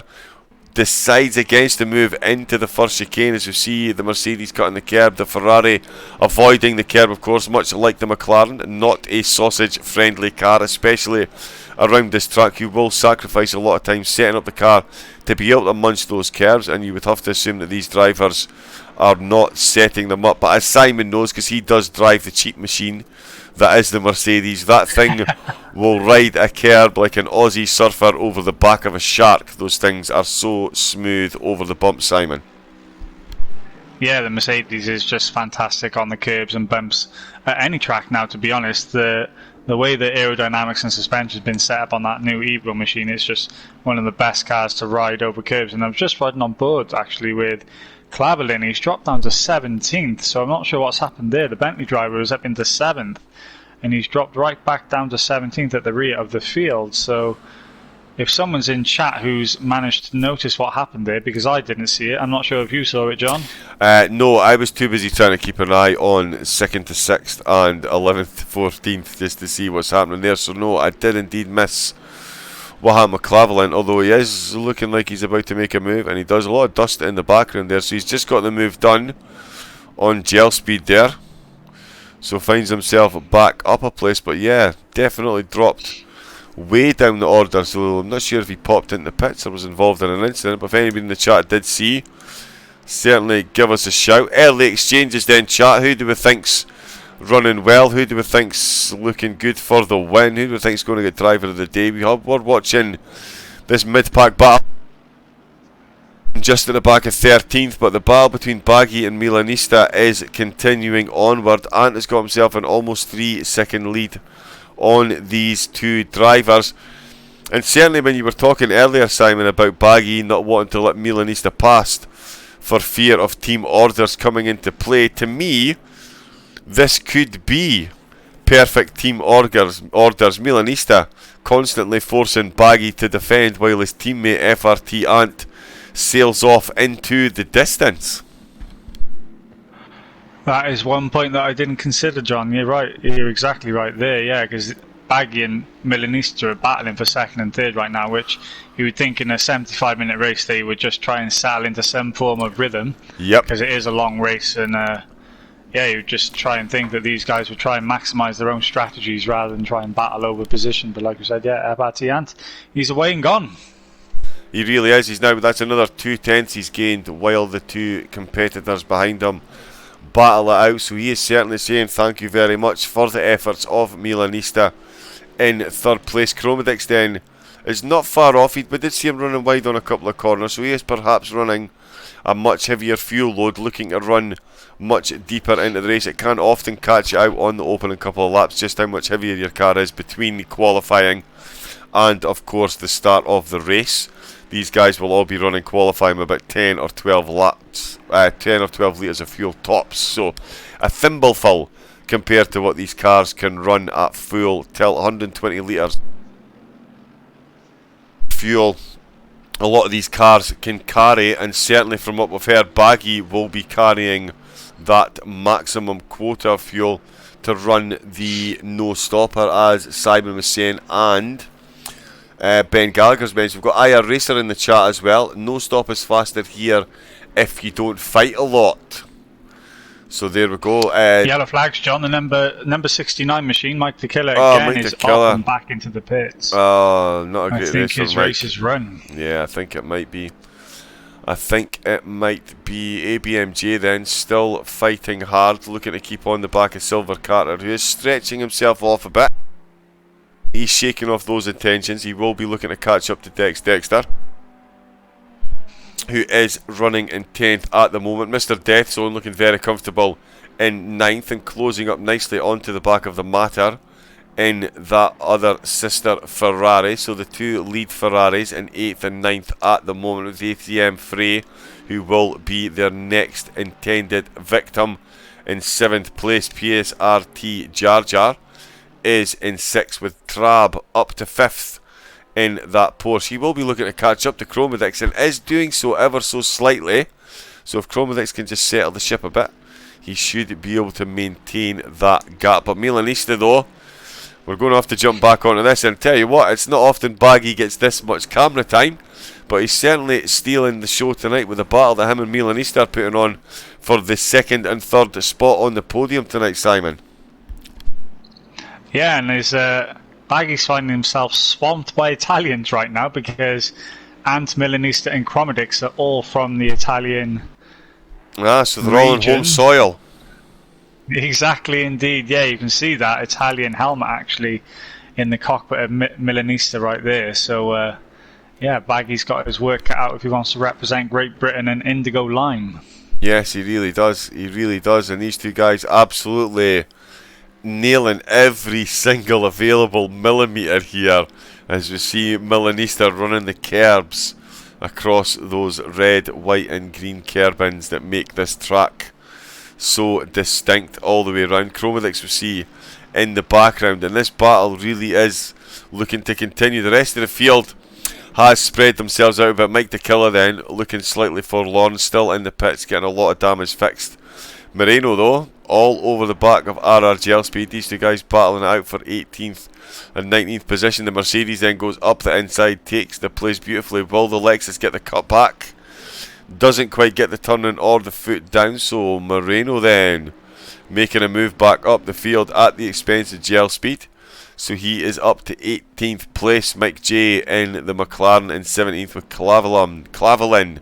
So I really am genuinely going to struggle with that simple name all night long. So thanks very much for Clavelin for keeping me on my toes. AMG Dens, we jump back on board just in time to see him look to make another move. Is this a blue flag, or has he really caught 1.1 seconds in the last half a lap? Again, the cameraman deciding that a close-up view of side-by-side action is the best, and AMG Dens has got the move done on Murcielago in the Bentley. So AMG Dens back up to 14th place then, at the expense, as you mentioned, of Murcielago. Another battle. Simoba looking up the inside of turn 1 now. Yeah, we're on that. On you go. He's just thought better of it. Then. But yeah, another fantastic battle. Ferrari versus Mercedes. Yeah, we'll love to see it. Of course, speaking of Ferrari versus Mercedes, Monday night, the Evo Challenge, the Invitational.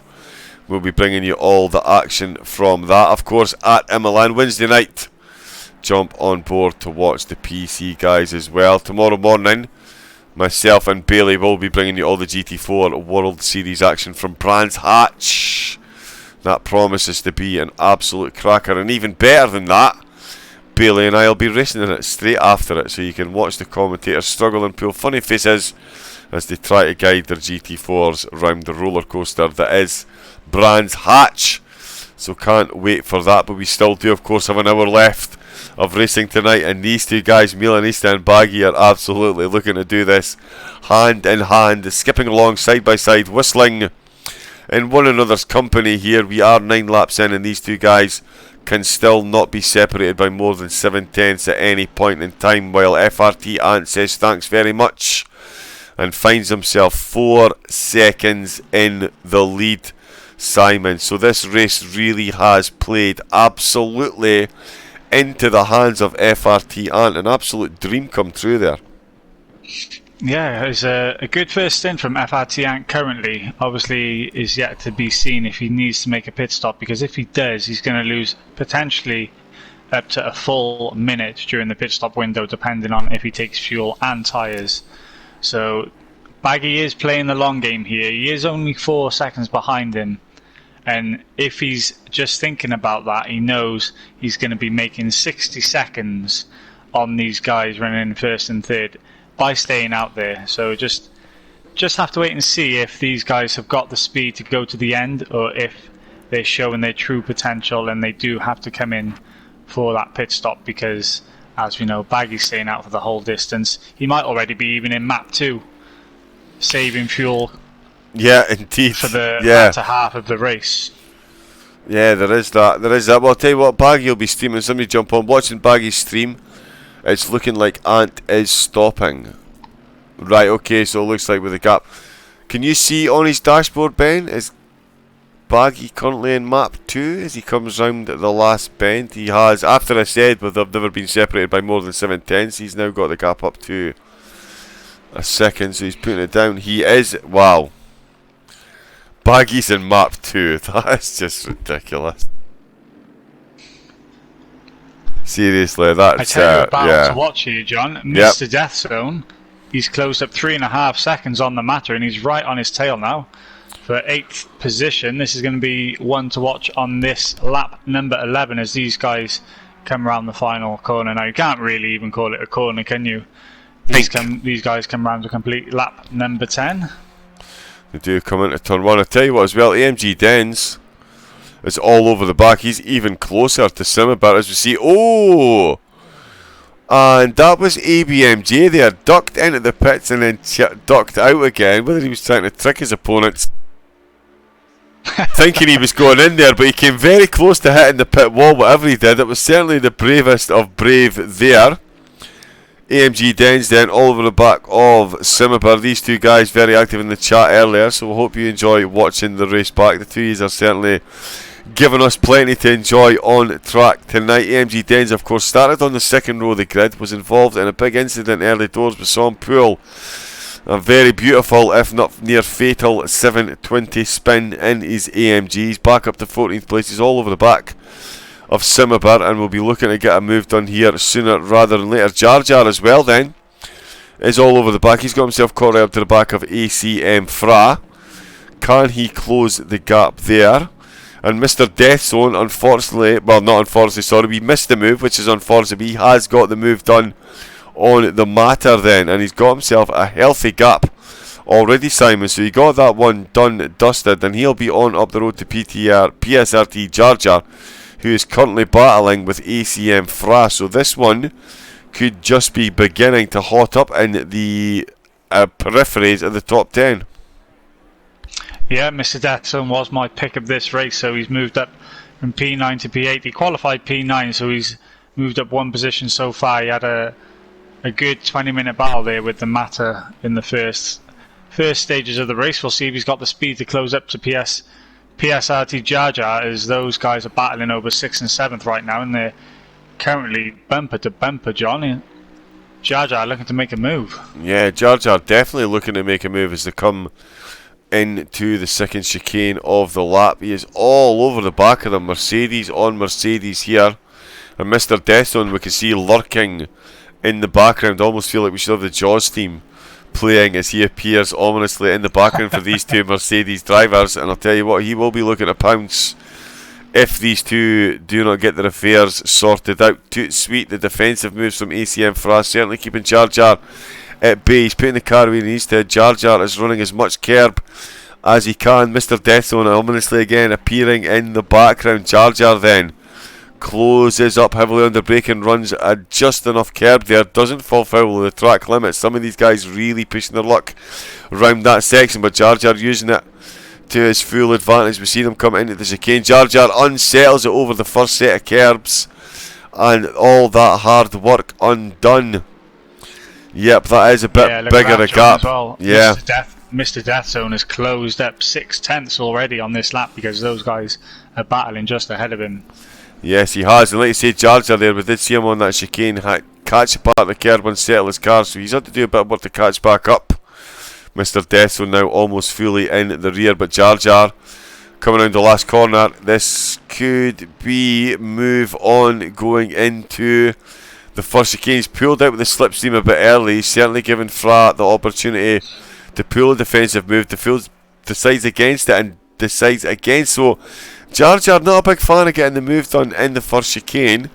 He's obviously got a point in the track that he prefers to get it done. Decided against it again there. And Mr. Deathzone, yeah, hanging on in there. Lost 2/10 there on that lap. So these guys certainly keeping it clean. Although we can physically see Mr. Deathzone is closer there. Hit the curb a lot closer this time. So Jar Jar struggling through sector 2 here, and it's given Fra the impetus to keep him in his rear view mirror. And talking about rear view mirror, someone's got a clear one now, is Baggy. So there we go, Baggy then, stretching the legs a bit, and he's got himself a 2.5 second gap to Milanista. So perhaps Baggy deciding this wasn't the race he wanted, getting the fuel map back up to 1 and getting himself off into the distance, and perhaps in the long run, Simon, saving himself a bit of fuel by not having to battle so hard. Yeah, it's one of those strategies that are going to be coming into play now. The Mercedes can't go to the race end in map 1, so they're either fuel saving, they're either lifting off the throttle earlier, they're trying just to preserve their tyres. They got 52 minutes left to go. They should have known they shouldn't have been battling that early on in the race. They should have settled down earlier on and just put their heads down and got those laps in, because both Baggy and Milanista have now got almost 6 seconds to catch on FRT Ant, who is away and gone. And I just want to update you on a couple of things that have been happening. Mr. Death Zone has closed up on Jar Jar once again. You've got AMG Dens, who's found his way past Simmerber. We missed that one. He's so we'll have 13th, and he's right on the back of ABMJ. So in the Ferrari, yes, he is. Another move up into 12th. And I tell you what, that could well have played right into AMG's hands, that mistake at the start, because I tell you, he is definitely on for driver of the day so far, carving his way inadvertently back through the field, not quite the same way Michelle B did. There he goes, John. There into he goes, the first chicane. Inside. And there you go, Jar Jar. For future reference, my friend, that is how you get the move done into the first chicane at Imola. AMG Dens absolutely putting it on the line and putting the Ferrari in his rear view mirror as they come into the second chicane. The Ferrari still hanging on in there though, absolutely not content to give away the place. Thinks about the move up the inside, not close enough this time though. Can he hang on in there? Takes a tighter line to them, running absolute beautiful amount of curb, absolutely pushing it to the limit. It's one of the things you love to see, Simon. I know yourself, you're the same as me. The reason we get so excited watching these guys is because we know what it takes to drive around these tracks. We know what it is to keep it inside the limits, but you know as well how much curb you need to take around every corner to maximise your line and maximise your track time. And these guys absolutely putting it on the line lap after lap, and it's some phenomenal stuff. Absolutely phenomenally right there, John, and I'm sure AMG Dens, after that early incident, he's looking to make amends here, and like you said, he's on for a driver of the day contender, as he's now looking. He's got 7 seconds to close up the silver carte. If he can get himself back into the top 10, that'll be something spectacular, as you want a ride on board with Mike J in 17th as well. He's looking to make a move on Murcielago. So everywhere you look, John, there's just battles upon battles upon battles. Yeah, there really is. Well, yeah, I'm going to jump on board actually with Mr. Death Zone, who is currently in the back seat of PRST Jar Jar, who couldn't get a move done as we saw in the first chicane. They're coming through the final chicane of the lap. Sorry, the second chicane of the lap, side by side. Right around the outside. Oh, what a move! Wow, ladies and gentlemen, the chat, can we get a standing ovation here for Mr. Death Zone in the Ferrari round the outside of PSRT Jar Jar to take lucky number 7. So he is up to 7th place. So what a move. So Simon, the kiss of the commentator pre-stream, you mentioned him as one to watch, and there you go, absolutely giving himself an instant contender for driver of the day with that move round the outside. Absolutely fantastic maneuver is what we like to see, and like I said, he's now up into 7th place. He's got 3 seconds back on the 88 machine, so he is showing his speed, John. He's managed to get past these drivers, and once he gets past them in that clean air, he can really show what type of speed he can put down, what type of laps he can put under his belt. So one to watch with 48 minutes to go.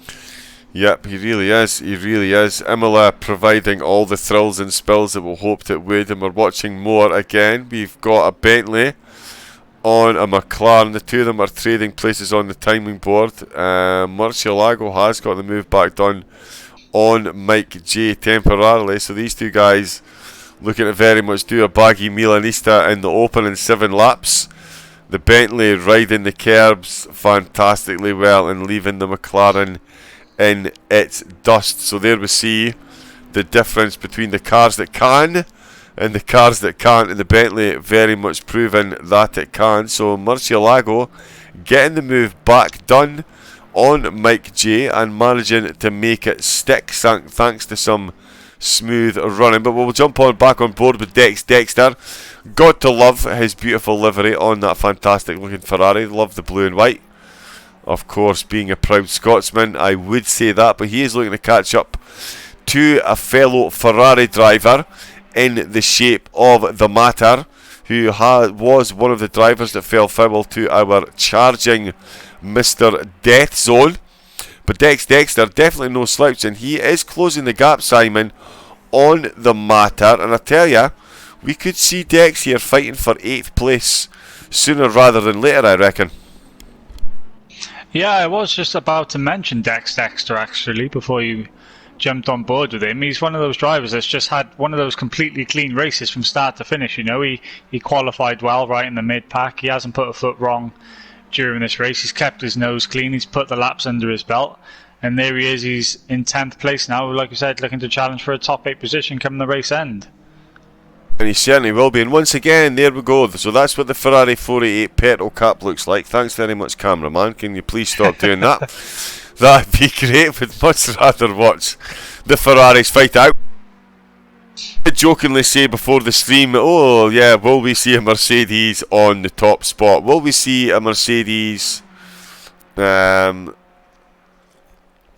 sorry, not on the podium. Let's face it, Trab 4 is in the post in 5th place. He's a long distance off, of course, ACM fast. So some of the midfield Mercedes, is the point of getting it, some of the midfield Mercedes slightly struggling. AMG Denz, of course, definitely not. The Porsche seems to be doing well here, but the Mercedes are absolutely, I mean, okay, we've got Baggy at the helm of one of them and Milanista at the other, but Chromedix as well. Definitely no slouch, but these Mercedes absolutely putting the rest of the manufacturers to the sword here. I tell you what, John, I was just riding on board with Chromedix. He's actually closed that gap considerably. Getting my tongue twisted there. Here we go, it's your turn now. On the back of, he's right on the back of Milanista all of a sudden, in less than 2 seconds. That gap was out to almost 5 seconds just a couple of laps ago, so I wonder if Milanista is really just trying to save fuel before his pit stop, or something's going wrong for Milanista, because he's dropping right off the back of Baggy as well. Yeah, he certainly is. He certainly is. So FRT Milanista did show some great pace early doors. Kept Baggy as honest as we've seen Baggy be kept at the start of a race. But he has dropped off the back and is now finding himself very much falling into striking distance for ERS Chromedix in a fellow Mercedes. Will this battle prove to be as interesting as we think it might be? FRT Ant then qualified in 2nd position. He is off and running in the lead. We do suspect there is entirely different race pit fuel tyre strategies being employed by the drivers in the top 4, so it's going to be fascinating to see how that plays out. But at the moment, FRT Ant certainly having it all his own way. 7.5 seconds ahead of Baggy in 2nd place, who is indeed 5 seconds ahead of FRT Milanista, who is now less than 2 seconds ahead of Chromedix. So as Simon pointed out, Chromedix really is closing down that gap. So what's happened there then? Is Milanista suddenly saving fuel in this middle stint, do we think? Well, if he is saving fuel, I'd like to think that the Fire Beast Racing team are going to be coming into the pits within the next 5 minutes. We're going to see 1st and 3rd dart into the pits around 38-minute mark. That'll be exactly halfway into the race, and I think they're just trying to nurse their cars over the line to that halfway distance. Baggy's keeping the gap out to about 7 seconds now, so FRT Ant has stopped pulling away from Baggy, as Baggy's actually closing in ever so slightly. Like you said, you got Trab 44. He's now almost 20 seconds off the top 4. So it goes to show what type of pace these top 4 guys have been running. It's been absolutely phenomenal. I wish we could have those lap times available to us, John. Oh, amen to that, Simon. Amen to that. It's almost as if everyone should go on Twitter, onto 505 Games, onto Kunos Games and onto ACC and ask them why exactly it is someone has to pay more money for a lesser product. Because, yeah, and just believe me, blink, John, that's Mr. it. Death Zone, and Mr. Death Zone is into the pits from 7th. So, yeah, so there we go. The faithful Ferrari is into the pits. So he is our first of our lead contending drivers to take his pit stop. We're going to stay on board though. Chromedix has taken 7/10 in our last 3 sentences, Simon. Oh, absolutely rattles the curbs there. A bit unsettled on the exit, so he is closing that gap at an unbelievably phenomenal pace. This is going to be absolutely battle on. Baggy, as you said, 7.1 seconds still sitting in that very comfortable zone. Of course, he will fly off into the distance should FRT Ant decide to take his pit. We do have it on good info that Baggy is running a no-stop strategy. We do see another car then coming into the pits. It is Gel Speed and Mike the Killer are both in the pits. Mr. Death Zone, of course, still in the pits. That looked to me like a Lexus that came in the pits, but we don't have any Lexus running in this race. Could it be my eyes are finally failing me after spending too many time looking at a timing board that isn't the lap times ACC? But anyway, oh look, we'll just go into the timetables. No, because that crashes spectator mode, which is fantastic. But anyway, Baggy then, he's obviously listened to the stream and decided that he doesn't like 7 seconds. He's taken half a second in the last lap. But Chromedix has also taken 3/10. So it's going to take less than 2 laps now for Chromedix to close this gap and look to make a move. So we really are going to find out what Milanista's pit strategy is sooner rather than later, given how close this gap is closing, Simon. Yeah, Chromedix is now in the slipstream of Milanista, so it's going to take no time at all to get past him. Half a second is the gap between these guys. And Chromedix all of a sudden has just found a turn of speed, so I wonder if he was just like Baggy, saving fuel in that first stint, and he's also going to the end of the race, and now he's just putting some solid lap times in the middle of this race with 40 minutes to go. He's half a second behind Milanista, so Milanista has got his rearview mirrors full of that. Is that a golden bronze or a bronzy orange Mercedes? Either way. I like to call it tangerine and black. Yeah. Yes. Tangerine, okay. Yeah, because it looks like my home football team, Dundee United. They wear tangerine and black strips. It's nothing like the tangerine they wear, but yeah, it's orange and black, so we like to go with that. But yeah, whatever. What do we think in chat, guys? In the chat, you've all gone awful quiet actually. Where is everyone in the chat? What do we think of the racing so far? Do we think Baggy's going to bring this back and win it like Baggy often does? He is back to 7 seconds off the lead. Chromedix, will we see Chromedix on the podium? Will we see AMG Dens on the podium? More importantly, he's got the move done on ABMJ, who's now got himself a whole rear view mirror full of clavulin. Hey, I got it right. That's why I hesitated. But Chromedix though, I did say 2 laps and it would be on, and the gauntlet is currently being warmed up by Chromedix. He's ready to give it a backhand swing across the face of Milanista in true Italian gauntlet training style. And they will be all over one another sooner rather than later. So Chromedix then looking to get himself into a podium position before the pit stops take place. Baggy dropping back off again, so it looks like Baggy's dropped his fuel map back down to 2. Yeah, we've got guys saying hi in the chat. Blaine Rage, welcome along, my good man. How you doing? John, here we go. Chromedix looking for a move up the inside. Oh, builds the back out of place. Oh, both. So Chromedix got a wiggle on the curb entry. Milanista got himself a wiggle on the curb exit, and it is as you were, with the gap back to half a second. Clavulin then has come into the pits. Gel Speed is still in the pits, and Mike the Killer looks like he has retired. He's been in there quite a while, so thanks very much for staying in, Mike, even though your car was wrecked. There is absolutely nothing worse, but hats off to you for staying in and maintaining the integrity of the results, and indeed respecting your fellow competitors. Let's face it, if you signed up to race for an hour and 15 minutes, you might as well stay to the end. You've got nothing else planned, and you get great shout-outs from us. That throws my theory out the window, John, because the Bentley machine of Clavulin is in the pits. I didn't expect to see a Bentley pull into the pits. No, indeed. Although, I mean, to be fair, that could be a tyre strategy, not just a fuel strategy. He may have been struggling on his tyres. He may have had a bit of damage. I certainly know. Although we do have a lot of guys saying that one stopper is definitely doable. I mean, an hour and 15 minutes on one set of tyres maybe is.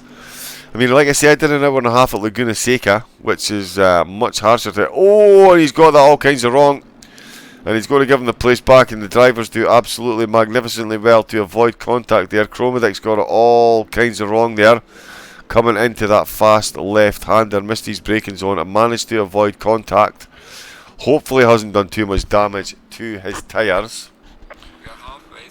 Wow, we got Milanista coming up to a back marker now, John. I wonder if that's going to play into the favour of Chromedix, and maybe he can capitalise if the back marker doesn't get out of the way too soon.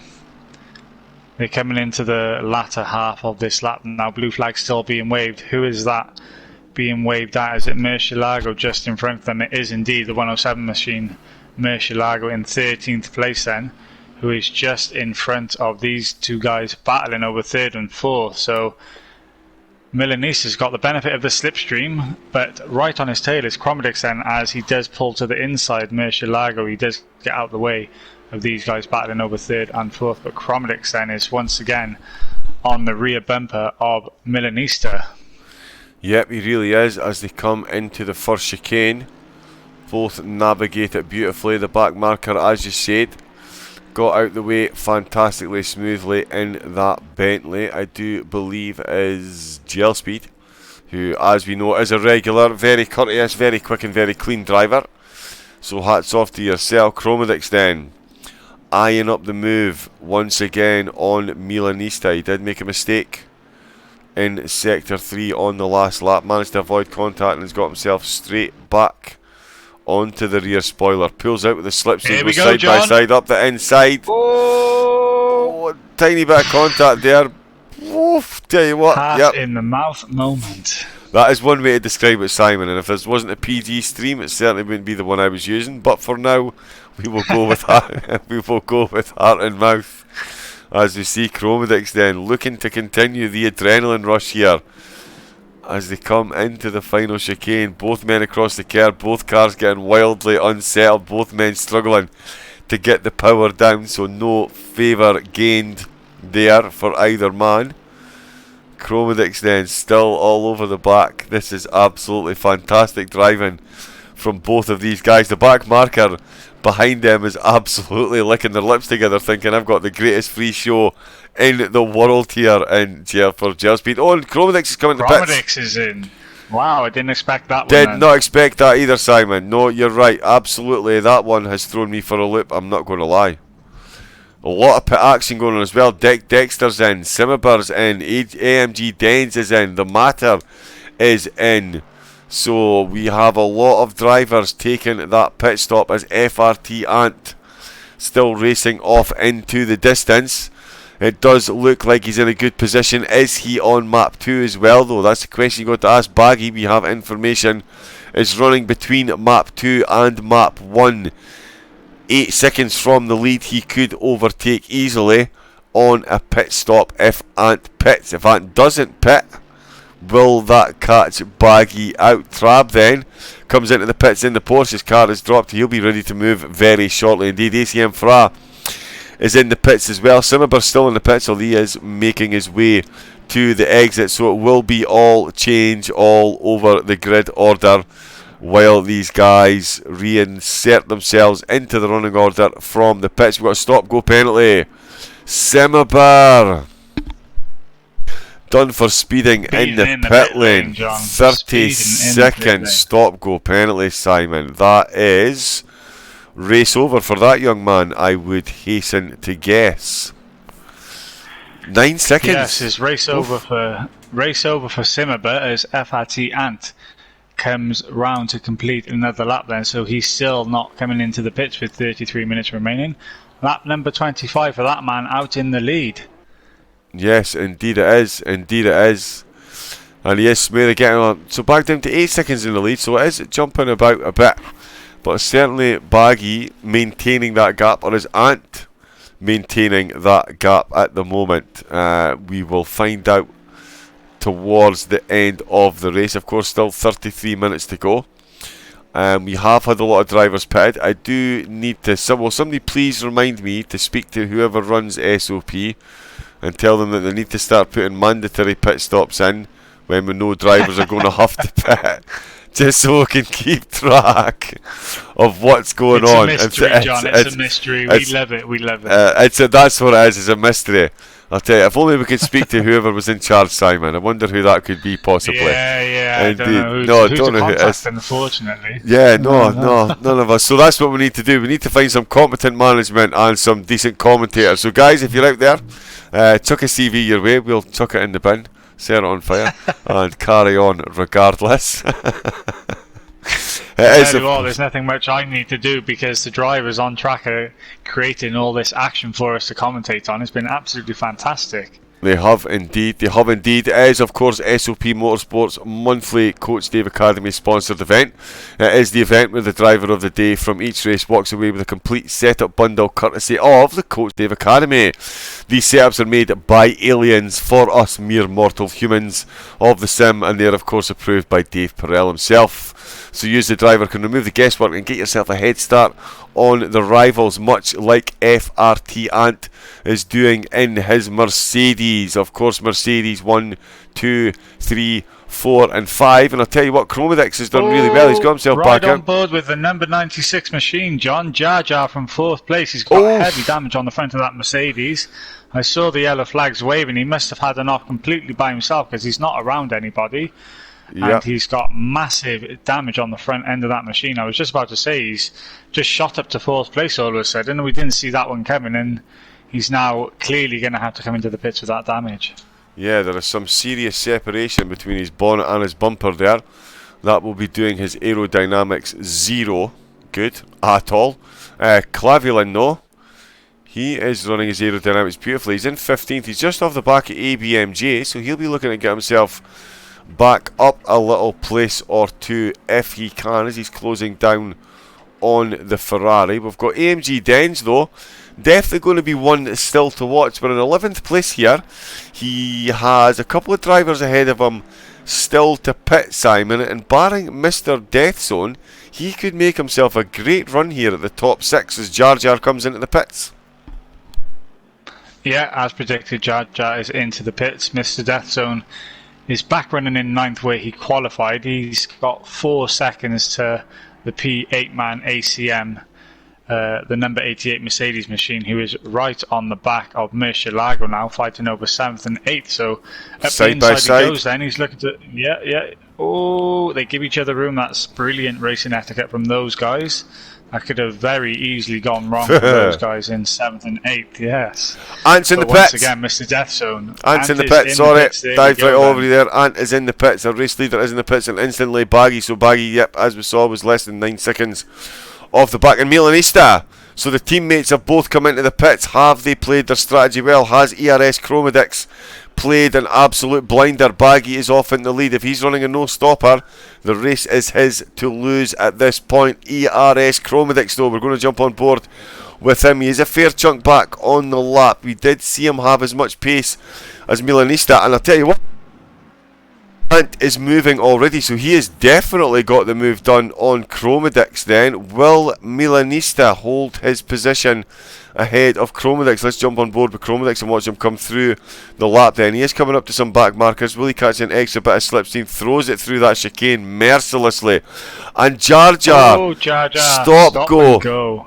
Off 2 stop go penalties handed out. Milanista then is still in the pits. Chromodix is coming around the last 2 left-handers before the infamous right-hand kink on the start-finish straight. Milanista is dropped to his wheels. Chromodix is coming past the pit entrance as Simabur comes into the pit entrance. My voice will not take any more excitement as Milanista is rolling towards the end of the pit exit. He is going to be side by side with Chromodix. They're going to be one another, and there they are. They've seen Chromodix has got it done. Chromodix has comfortably got the move done. Milanista then only just getting the foot down as Chromodix enters and exits the first chicane beautifully to take 3rd place. So the undercut working out magnificently there for Chromodix, Simon.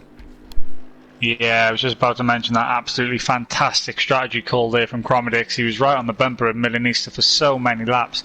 It actually made sense to come into the pits, put on that fresh rubber and just get that qualifying lap under his belt to get the jump on Milanista. And look at that, 7 seconds is the gap between Chromedix and Milanista just because he came in just 2 laps earlier. 2 laps earlier, that fresh rubber, clean air, and he's made the difference. That is one of those strategies that puts you in contention for a driver of the day to get yourself on the podium like that. Oh, absolutely. Could not agree more. As we're having a look at Clavelin then, he's given ABMG the light flash in the Ferrari, but this is a battle for position, my good man. So if ABMG wants to make you work for it, he's going to make you work for it. As we see number 74 then, of course, Simmerbar, active in the chat earlier, clears his stop-go 30-second penalty. An absolute heartbreaker. And number 96, oh okay, that's just, he's got 2 laps left to clear his. Mr. Death Zone, John, Mr. Death Zone, right round the outside once again. He's looking to make a move on Murcielago around the outside. He didn't get the move stuck this time around though, so he's going to do the switchback. And he is all over the back of Murcielago in that Bentley machine. He is, yeah. Murcielago, he, of course, has also got that fresh rubber. I don't think Murcielago's making a stop in that Bentley machine, so he's now going to be suffering on that old rubber as Mr. Deathzone then moves up the inside. Another fantastic move from Mr. Deathzone to take 7th place here. He really is. Yep, he's on a charge. And as I said as well, AMG Dens, I did expect him to get himself back into the top 10. He will do so at the expense of PSRT Jar Jar, who of course has a stop-go 30-second penalty. So his top 10 ambitions are well and truly over, barring divine intervention of the highest order. Murcielago then. I tell you what, John, AMG Dens could find himself right on the back of Mr. Deathzone after all this, because he's not too far away from the Matter and Murcielago. Yeah, well that's exactly what I was alluding to earlier when I said that Mr. Deathzone barring, AMG Dens barring Mr. Deathzone, he could certainly find himself on a charge. Can he get himself past Mr. Deathzone? I seriously doubt it, given the charge that Deathzone is on. But I'd say that ACM Fra needs to get his finger out, or Deathzone will swallow him up soon. And Murcielago and the Matter, AMG Dens, as we saw, he qualified on the second row of the grid. So he has definitely got the pace to close the gap on these guys with 25 minutes to go around here at Imola, as we see a move there.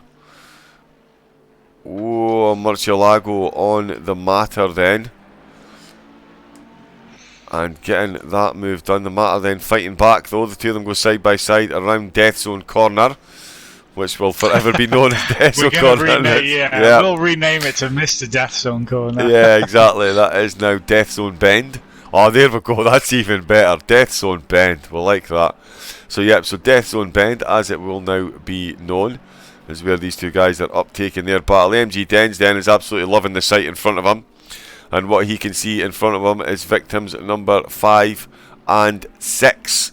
And they are playing right into his hands. The Matter and Murcielago then in the Bentley and the Ferrari.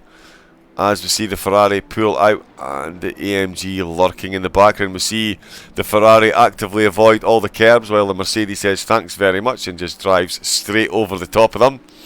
So it's definitely advantage in that sector of the course for the AMG. The Bentley still being harried by the Matter. The Matter then obviously aware acutely of the fact he's got AMG Dens in the background. The two of them side by side, the cameraman choosing to ignore the accident, and the Matter's got that done. It's no wonder we can't see overtakes on this. That's hard enough to keep up with the action when the cameraman won't even stick with him. Wow, AMG Dens get it done, 3 wide into turn 1, let's go. So the start lap 29, absolutely 3 wide. That is fantastic. AMG Dens up the inside, around the middle. Got it done on both of them. Into turn 1, he's got the move done on both of them. Into the first chicane, absolutely hangs it in there. And I'll tell you what, the Matter is saying thanks very much, but you're not getting that place as easily as that, my friend. They are side by side. And the Matter's now cost themselves some time, so Murcielago is right back into place. Murcielago is overtaking the Matter again.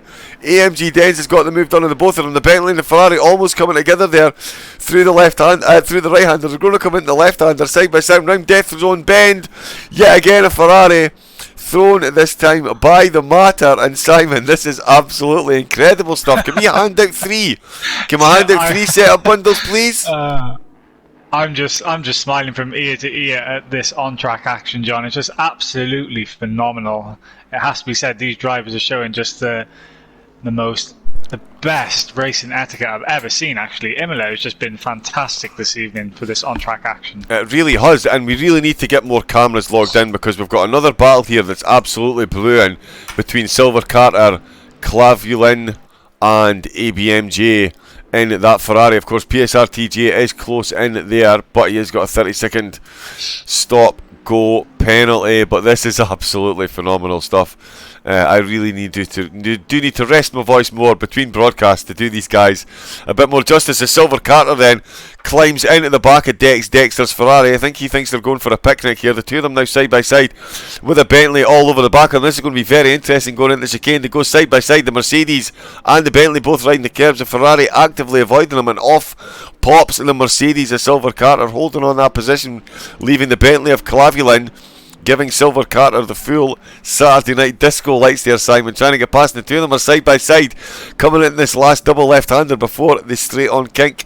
And the cameraman, again, absolutely hates us at this part of the track. And there we go, Clavulin then getting the move done on Dexter. So it's going to be all change with these three then, as they come across the line. Silver Carter. Dexter has lost out to two of them. He's lost out to Silver Carter and Clavulin. Yep, he got double done there. Milanista! Drive-through penalty! Oh no, that is a corner cut drive-through penalty. Wow, Chromedix then.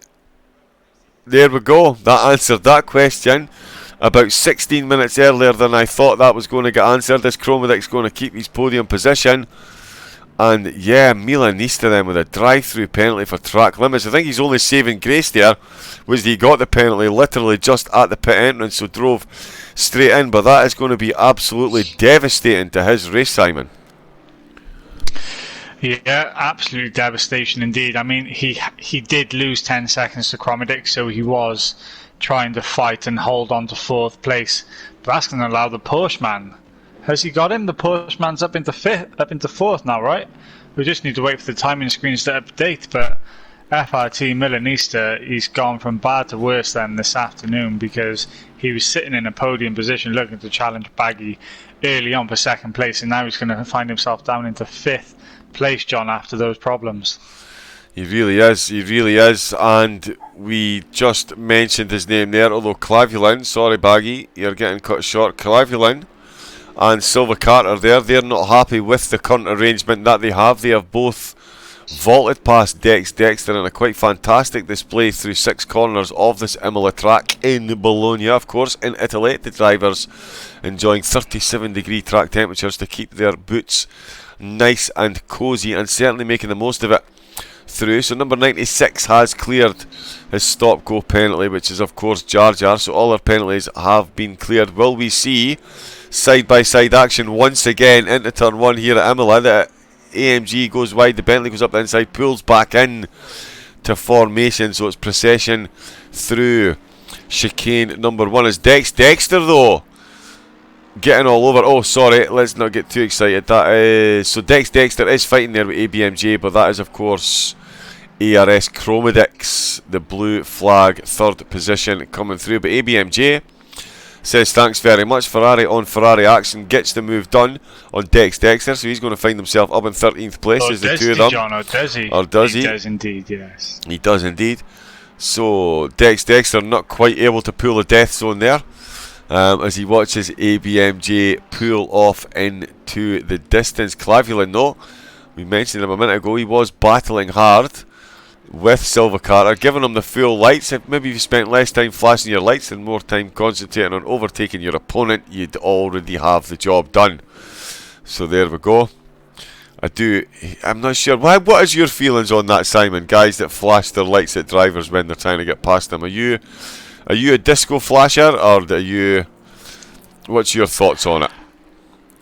I'm too deep in concentration mode to be flashing drivers, but a lot of drivers do. They just want to get the attention of the driver in front, let them know they're there, let them know that they don't need to be held up. Hope they try and miss their braking zone, stick them into the wall. I'm just playing devil's advocate. Yeah, I mean, I don't think it makes an ounce of difference because, well, from my perspective as a driver, I don't have the rearview mirror active on my screen, so I can't see what's happening behind me, only if the driver gets close to me on the radar. So that's a they can terrible flash all admission, they by the want. way. Did you actually just admit you they sim can race flash without all- your virtual rear view mirror? Yes, Do you have your It's radar one of on? those things that. Well, you have the radar on when someone gets close, don't you? But I turn Okay. the rear view mirror Silver off so I Carter. don't have any distractions. That actually getting out of the way for the blue flag there.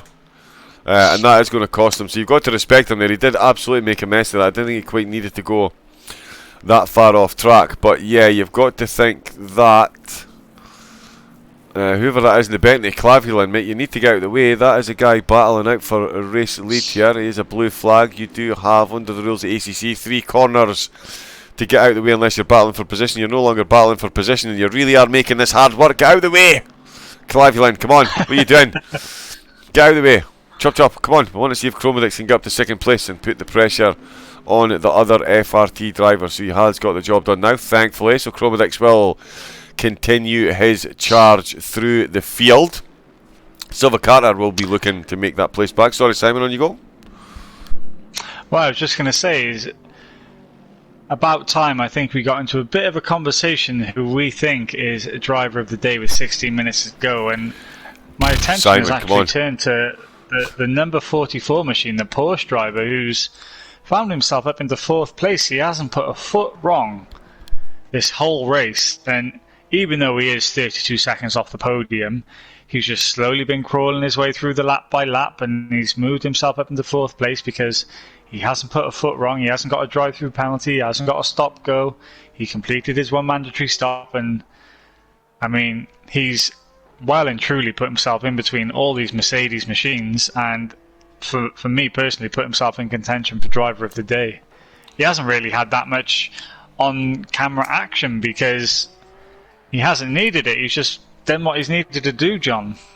It's like they say about engineering, Simon. You don't notice how well something's doing its job until it isn't doing it. You know what I mean? Yeah. You know what I mean? Yeah, and he has certainly got the job done. You did mention before how you wondered how the Porsche would handle the tyres round here. As we know, it is not the kindest tyre. It's not the kindest car on the rubber compounds that these tyres use. But certainly he is throwing that Porsche around like a man possessed. He's got himself up in a 4th place. And as you said, while all others around have failed to keep their head, he certainly has. And yeah, definitely worth a shout for driver of the day. What do we think in the chat as we watch a bit of Ferrari or Mercedes action? Alex Phillips, how we doing, bud? AJ to the P, of course. Welcome along, welcome along. You'll be looking forward to Imola on the PC during the week. Get some advantage over the Ferraris that have been, quite frankly, kicking you all over the place in the PC Championship. Of some fantastic driving from yourself, of course, Alex. Tony K, Racing Strategy Lesson 1, Undercut. That was great from Chromedix. Yes, Tony, absolutely, 100%. It definitely was. That's one place to overtake, I guess. It certainly is, Tony. Chromedix looks strong, but hard to say about strategies. Massive respect to poor Mike Tequila sticking out from Kane. Of course, a man that knows all too well what it's like to end up in the pits for the end of a race. In fact, speaking of ending up in the wall for the end of a race, is Bailey joining us tonight in the chat? Has he stuck any Formula 1 cars in the walls recently? I wonder. Blatant Rage, fill us in. How is the young lad doing with the... Well, as Alex mentioned, AMG Denza, he's a great driving from Dens. It has been a great drive. He found himself caught up in some opening lap shenanigans, and he dropped right to the rear of the field, and he's just fought his way back through the field and moved up into 8th place. He's another driver in contention for driver of the day, in my opinion, John. I would definitely say so. I mean, driver of the day, it's hard to look past Baggy again. He's come out, looks like he's going to run a no-stop strategy. I think he's now got himself a decent enough lead that he could probably even sneak a short pit stop ahead of FRT Ant, who again is putting in a great performance. He hasn't made any mistakes. He was leading the race, and it looks like he's only going to fall foul of the pit stop strategy. And ERS Chromedix cannot look past that man's performance. As you said, Simon, he took a pit stop at exactly the right time, find himself battling against Milanista, who now finds himself down in 5th. He got a drive-through penalty, of course, so that scrubs his chances, unfortunately. But Chromedix, yeah, lap after lap, found themselves in arrears to Milanista. Came in at the pit stop and absolutely put him to the sword. Came out with a 7-second lead over a driver he was less than 7/10 behind for 4 or 5 laps. So an absolutely sterling show from Chromedix. And not to hammer home the point of just how on the ball I've been tonight with my predictions, I did say short of Mr. Deathzone, AMG Dens would put on a charge, and I'll tell you what, he could well overtake Mr. Deathzone as well here. So I think AMG Dens for me at the moment is leading the charge. If he gets the move done on Deathzone, then for me at the moment I would say he is the man for driver of the day. Just given he dropped back down to 5th, qualified second row of the grid, dropped down to 15th after the incident, and he is now hunting down a man who for most of the stream has had massive praise about making his way through the field. So for me at the moment, I would have to throw my hat at the AMG Dens ring. I think, who do we think?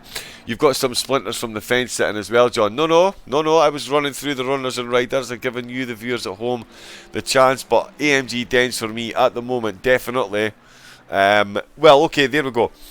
I'm kind of sitting on the fence. If he can get the move done on Mr. Deathzone, AMG for driver of the day for me. So, yeah, I was he's playing some random There's game. too many to choose from, John. Too many to choose from in this race, that's for sure. Yep, the first race threw us up some cracking options, and this race has certainly delivered as well. Imola certainly never fails to bring the action. So, yeah, and you know what else never fails to bring the action? That's right, SOP Motorsport. Get on over to Discord and you can get involved on the track as well. Even Simon loves how I do these absolutely terrible links. They are useless, I know, but we do like to throw them in there. SOP Motorsport, Twitch, Twitter, YouTube and Facebook to keep up to date with all the action. And there you go, ably aided by my sexy secretary Simon, with the Discord link in the chat. You make me work now, John. You make me work. I'm not actually making you work, I know. What on earth am I thinking? You just can't get the staff these days, Simon. You can't get the staff. But yeah, no, you can't. You're click on that link and get involved on Discord. And you could find Simon and I, or Kane and I, or Bailey and I arguing over which of you is the driver of the day. So come on in the chat. I've said I reckon AMG Dens is a good shout for driver of the day. Simon has picked out a couple of drivers as well. What do we think, guys, in the chat? Give us a shout, give us a message.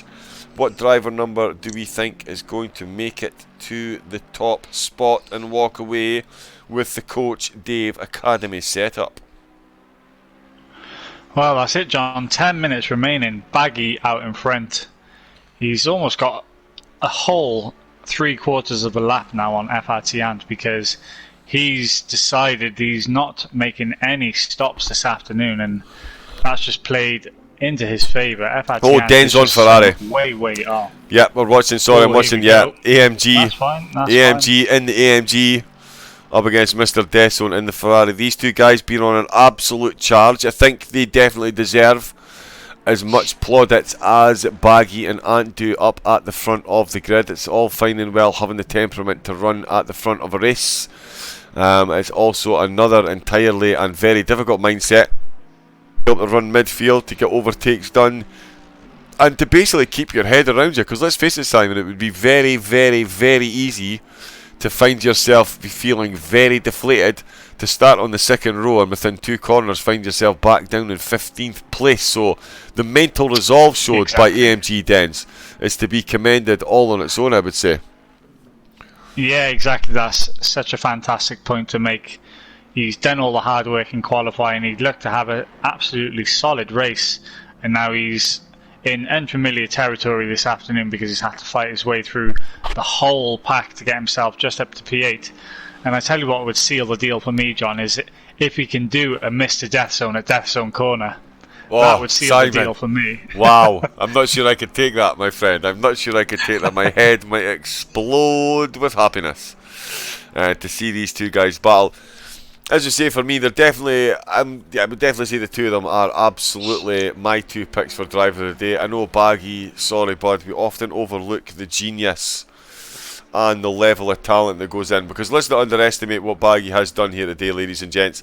He's run most of the race on a fuel map of 2. For the casual motorsport fans, it basically means he was using less power to save fuel so he could run the whole race without having to pit. So he's run the whole hour and 15 minutes rate on 1 tank of fuel with slightly less power, and he still finds himself comfortably in the lead ahead of FRT, and who, as we saw in qualifying, is absolutely no slouch whatsoever. We're going to jump back on board though with AMG Dens and Mr. Deathzone, who are absolutely looking to put on a show for us in the last 8 minutes. AMG Dens looking to seal my prediction of his receiving driver of the day. Who's that in the wall? Who is that in the wall? Clabberlin in the wall, John. I missed that one. I just saw it on my screen ever so slightly. I'm not sure what happened. All I seen was him bouncing across the barriers. Oof! And he has got severe damage. He's out of the race. He's out of the race, yeah. That is absolutely, a race-ending collision he's had there. His car certainly looked like it was on its way to the scrappies rather than the start-finish line, or parc fermé. At least that thing was firmly parked and not going much further. AMG Dens though, definitely looking to go further. These two guys absolutely battling it out. No quarter given a rest at the end of this race. Side by side they go. Of course, we saw in the last race, 43 laps were run. We are about to start lap 40. So AMG Dens, he has closed the gap. He now has 3 moves, Simon, to make a move. What do you think? Guys in the chat, let us know. Who do we think is going to finish further up the grid? Will AMG Dens get the move done on Mr. Deathzone, or will Mr. Deathzone valiantly hold him off? Simon, what do we think? Well, AMG Dens has been on it right from the word go since those opening lap problems, and I do have to fancy AMG Dens getting the move done on Mr. Deathzone. Unfortunately, Mr. Deathzone was my pick for driver of the day early on. He's the one who I had my eye on from the very word go. But I just think AMG Dens is going to be able to get that move done, as Tony K in chat actually makes a very good point, because Murcielago sitting in 10th place is another driver who's actually using a controller to compete in these events, just like Iggy, who managed to take home P2 in race number 1. Well, there you go, Murcielago. There's some extra camera time for you, bud. If you are indeed on a joypad, extra honourable mention. Tony K, thanks for popping that up in the chat. We do like to know these things. Like I say, I can barely function this game with a steering wheel that cost me a year of saving up. You know what I mean? So the fact that the guy's doing it on a joypad, all hail to that man. AMG Dens then fallen slightly off the back. Yes, he has. He has. So has he thought better? Either Mr. Deathzone heard our calling for AMG Dens to make a move and decided to put some pace back in that Ferrari, or AMG Dens has made a mistake somewhere and just dropped off the back. Yeah, he may well have. Certainly the two of them will look to run this right to the end. Jar Jar then looking to make a move, or has he got the move done? No, he's looking to make a move on Simmerbar. As ERS Chromadex, a man who got so much attention. Sorry, on you go. Yeah, Sonic the Monkey in chat just saying anyone on a pad in the top 10 is a winner. And I kind of do agree. Race 1 had Iggy finish in P2. He also didn't make a stop, and he went to the full race distance without making a pit stop, and he took home P2 using a controller as well, which is unheard of, really, John. He's just beaten 18 other drivers on some of the best sim racing technology there is. Indeed. And he's just picked up a PlayStation controller and took home P2. Yeah, indeed, absolutely cannot be overlooked. Like I say, I struggle to use this on a wheel, and some of that equipment that you talk of, Simon, I know exactly how expensive it can be and how well it works. I mean, how smooth some of these wheels are. Like you say, state-of-the-art equipment really is. I mean, Dens catches himself a bit much curve there. He really is pushing hard. He really is pushing hard. He wants 7th place. He wants driver of the day, of course, part of the Coach Dave Academy sponsored event. One of these lucky drivers will be taking home a Coach Dave setup bundle, as approved by the man Dave himself. Coach Dave, you know, we talk about understeers. We come out to the corner, you got to lift your foot off. Is that a really bad impression? Do you think I'll get away with that? Do you think if I call myself bad impression. do you think if I call myself Dave's coach, I'll call myself Dave's coach, and we can have like a some kind of question and answer session. No, am I sacked? Yeah, can you still the company sounds yet? No, I'm still talking. Wow. Yeah, you think you're someone still did. talking, John. Still We're talking. not sacked yet. Not sacked yet, right, okay, just checking. So welcome to the last ever Coach Dave sponsor. No, I'm looking. We will also Thanks, John. Yeah, I know. You had one job, right, John? You had one job. Just that's it. But no, shot it in the foot. But AMG Dens then, he is looking to get the job done still on Mr. Death. So we've got 2.5 minutes, just under 2.5 minutes left of this race. 2 laps to go. I would give you a quick rundown of the field. Samoba's off, John. Samoba, yellow flags. Number 74 machine. Samoba in 16th is dropping down the order then. Yep, he's caught himself a bit of wall action. A weird place to lose it, actually. A weird place to lose it. Oh yeah, just before the start finish straight, yeah. Yeah, what a weird place. Not sure what's happened there, but front end damage on that machine. Yeah, big time front end damage. And AMG Dens then still on the charge again at this point in the race, ladies and gents. We would usually give you a rundown of the field, but these two guys have decided that they want all the camera time to go side by side. A bit of contact there. Cameraman is absolutely hideous at this point on the track, so I don't know what's just happened. There was a bit of contact by the look at it. It looks like the guys have given themselves a position back. Oh, and that's a bit of a wiggle there from Mr. Deathzone. Has he got a bit of damage in his aerodynamics? AMG Dens is absolutely closing that. I think he was actually wiggling to signal to AMG Dens then, actually. That's what was happening there, I believe, John. As AMG Dens is looking to remove right at the inside. Whoa, they overshoot turn 1, but he gets the job done. Wow. Mr. Deathzone looking to fight back immediately then in the number 869 machine. Here we go, ladies and gentlemen. I believe this is the final lap then. 1 minute to go for these guys. Who is going to take 7th place, John? Seriously, this could not be closer from these two guys. There's been 3 laps to chase one another. It did look like there was a bit of contact in the corner before AMG Denzel got the move done. As we see Mr. Deathzone chase him through Death Zone Bend for potentially the last time of the race. Baggy is of course off into the front. FRT Ant in second, and ERS Chromedix, who stole so much of the camera time early on, is in third position. Trab up in fourth in the Porsche. Another great drive from Trab in the only Porsche, but these two guys absolutely putting on the leaders on the final lap, so we will have another lap and a half of these two guys battling. Thank you racing gods, for blessing us with this content as I drop the joypad. Wow, that actually just happened live on stream. I genuinely got overexcited, dropped the joypad and nearly cut the stream off. How fantastic an end would that have been? But we are back on board with the Ferrari of Mr. Deathzone. He is chasing along valiantly AMG Dens, but Dens looks to be stretching his legs a bit now. He's got in front. This is the corner, of course, where they made contact on the previous lap. The two of them cleanly through this time, with Mr. Deathzone furiously trying to hang on to the back of AMG Dens. And it looks like to me, Simon, that AMG Dens has got the pace to get the move and keep it done now that he's got his nose in front. Yeah, I think that is signed, sealed and delivered for AMG Dens. He's now there comfortably in 7th place, already 1.5 seconds ahead of Mr. Deathzone.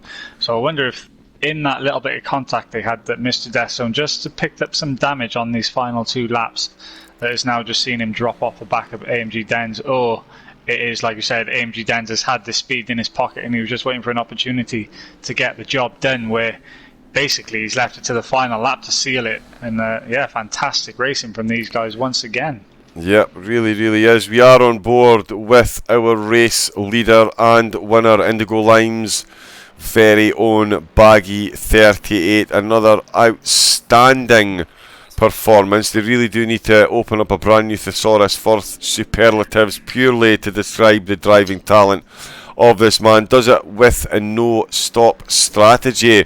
Did find himself in arrears to FRT and off the start line, and himself made an absolute flyer of a start. Got into the lead of the race, but when the pit stops came around, Baggy said no thanks and stopped, got himself some fresh tyres, and will comfortably bring home second place with ERS Chromedix. Another guy that's got to be heavily in contention for driver of the day. Going to take the final podium position with third. Another driver of the day, honourable mention, of course, to Trab in the Porsche. Qualified in the top 10, finished in the top 5 with Milanista falling foul of the track limits.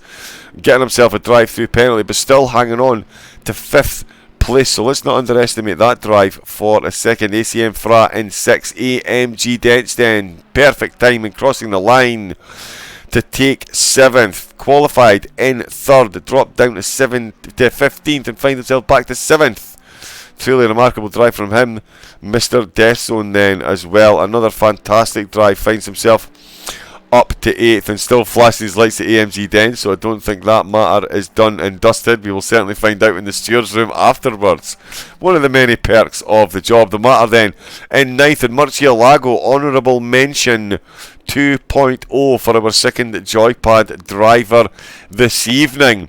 Finishing in 10th, Silva Carter got 11th, ABMG got 12th, Dex Dexter got 13th, and Mikey J in 14th, PSRT Jar Jar finished the race in 15th place with Etienne Moreno finishing in 16th, Simmerber in 17th, Calvulin in 18th, RR Speed in 19th, and Mike the Killer, of course, nightmare beginning, pretty much wrecked his car, unable to continue, and finishes in 20th. That was quite the event, Simon. Honestly, John, it's been just an absolutely fantastic display of racing for this Coach Dave Academy sponsored 75-minute race around Imola, and to be honest, I'm super excited about this next week ahead because, like you said, Monday we head to Imola, Wednesday we head to Imola, we've got the Invitational race, we've got the PC race, we've got the USA race. It's all going off at Imola this week, John, and I cannot wait for us to bring the action to our audience once again. Yes, indeed. We have so much more action coming your way. Of course, tonight was the Coach Dave Academy event. We will pick a driver of the day from both races, and they will walk away with a complete setup bundle courtesy of Coach Dave, made by his in-house aliens for us mere mortals to enjoy. And give us a hoping head start. But as you said, Sam, the racing here tonight from both tracks, absolutely phenomenal. And given what we have coming up, lots more to look forward to. Mr. Death Zone, not the best ending, but keep that in Discord if you don't mind. Any disputes between drivers, obviously, if we could keep that in the Discord, that would be great. It did not look like the cleanest of overtake, I will say that, but we didn't get a great view of it. But yeah, as Simon said, we have a lot more racing. We've got the PC and the console Evo Challenge. That will be Mercedes versus Ferrari at Imola. Monday night on console, Wednesday night that will be, of course, on PC. Tomorrow morning, it's the GT4 World Series round number 2. Bailey and I will be commentating the 12 o'clock professionals, and then we'll be taking part in the amateurs. So, Simon, honestly, I'm still trying to catch my breath from that race. That was truly phenomenal stuff from the guys. Let me just get that and that. Much left. Let's see what the guys in the chat said. Thanks very much for everybody in the chat, by the way. Thanks everybody for watching. We did have follows tonight from Impomposa. AMG Dens, ACM Fra, Kieran Clifford with the resubscription, Simmerber followed, Rosie G followed, Mr. Desson hosted, Robbo followed, I'm Really Challenger followed, Malbrom Boride, don't know, followed, Sharkazulu also followed as well. So thank you very much, guys, for all that. We do appreciate it. Simon, another week in the bag, and we'll give us your round of a thought. Sorry, I'm stumbling over words. I still can't go over that end to the race there. I wonder what's going on in the chat. But yeah, give us your final thoughts before we say goodnight, bud. Really, the final thoughts are just Imola. We need to come back here more often because this on-track action that we've seen tonight has just been absolutely phenomenal. And it has to be said, for the majority of both of these races, the racing etiquette from these drivers has just been second to none. It's been some of the most fantastic races you can witness anywhere. It has to be said, these drivers have put on this fantastic broadcasting for you guys. All I've got to do is push a button and away they go. They produce all the content that you see, and they put on a fantastic, flawless performance for all of you watching. So I hope you all enjoyed what we got to commentate on tonight. And thank you, John, for once again just giving us such fantastic broadcasting and production on the stream. Oh, look at that. You even read that thanks word for word, Simon. So that'll be the full 20 quid I send you on PayPal. Thanks very much for your kind words.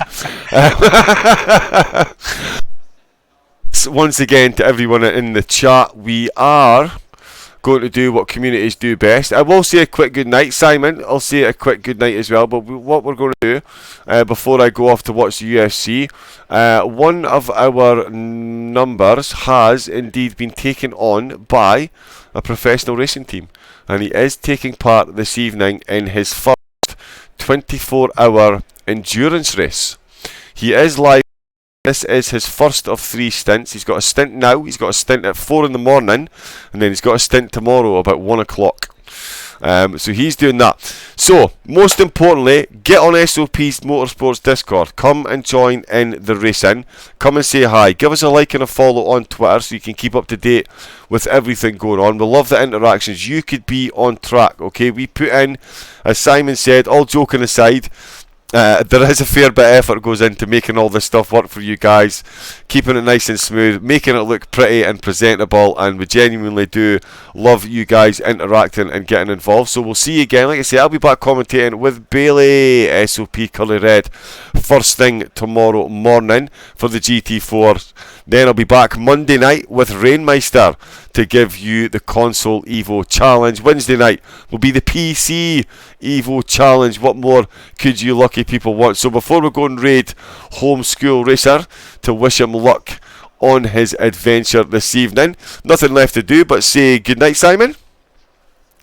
Yep, good night from me, guys. We'll see you again tomorrow for the GT4s.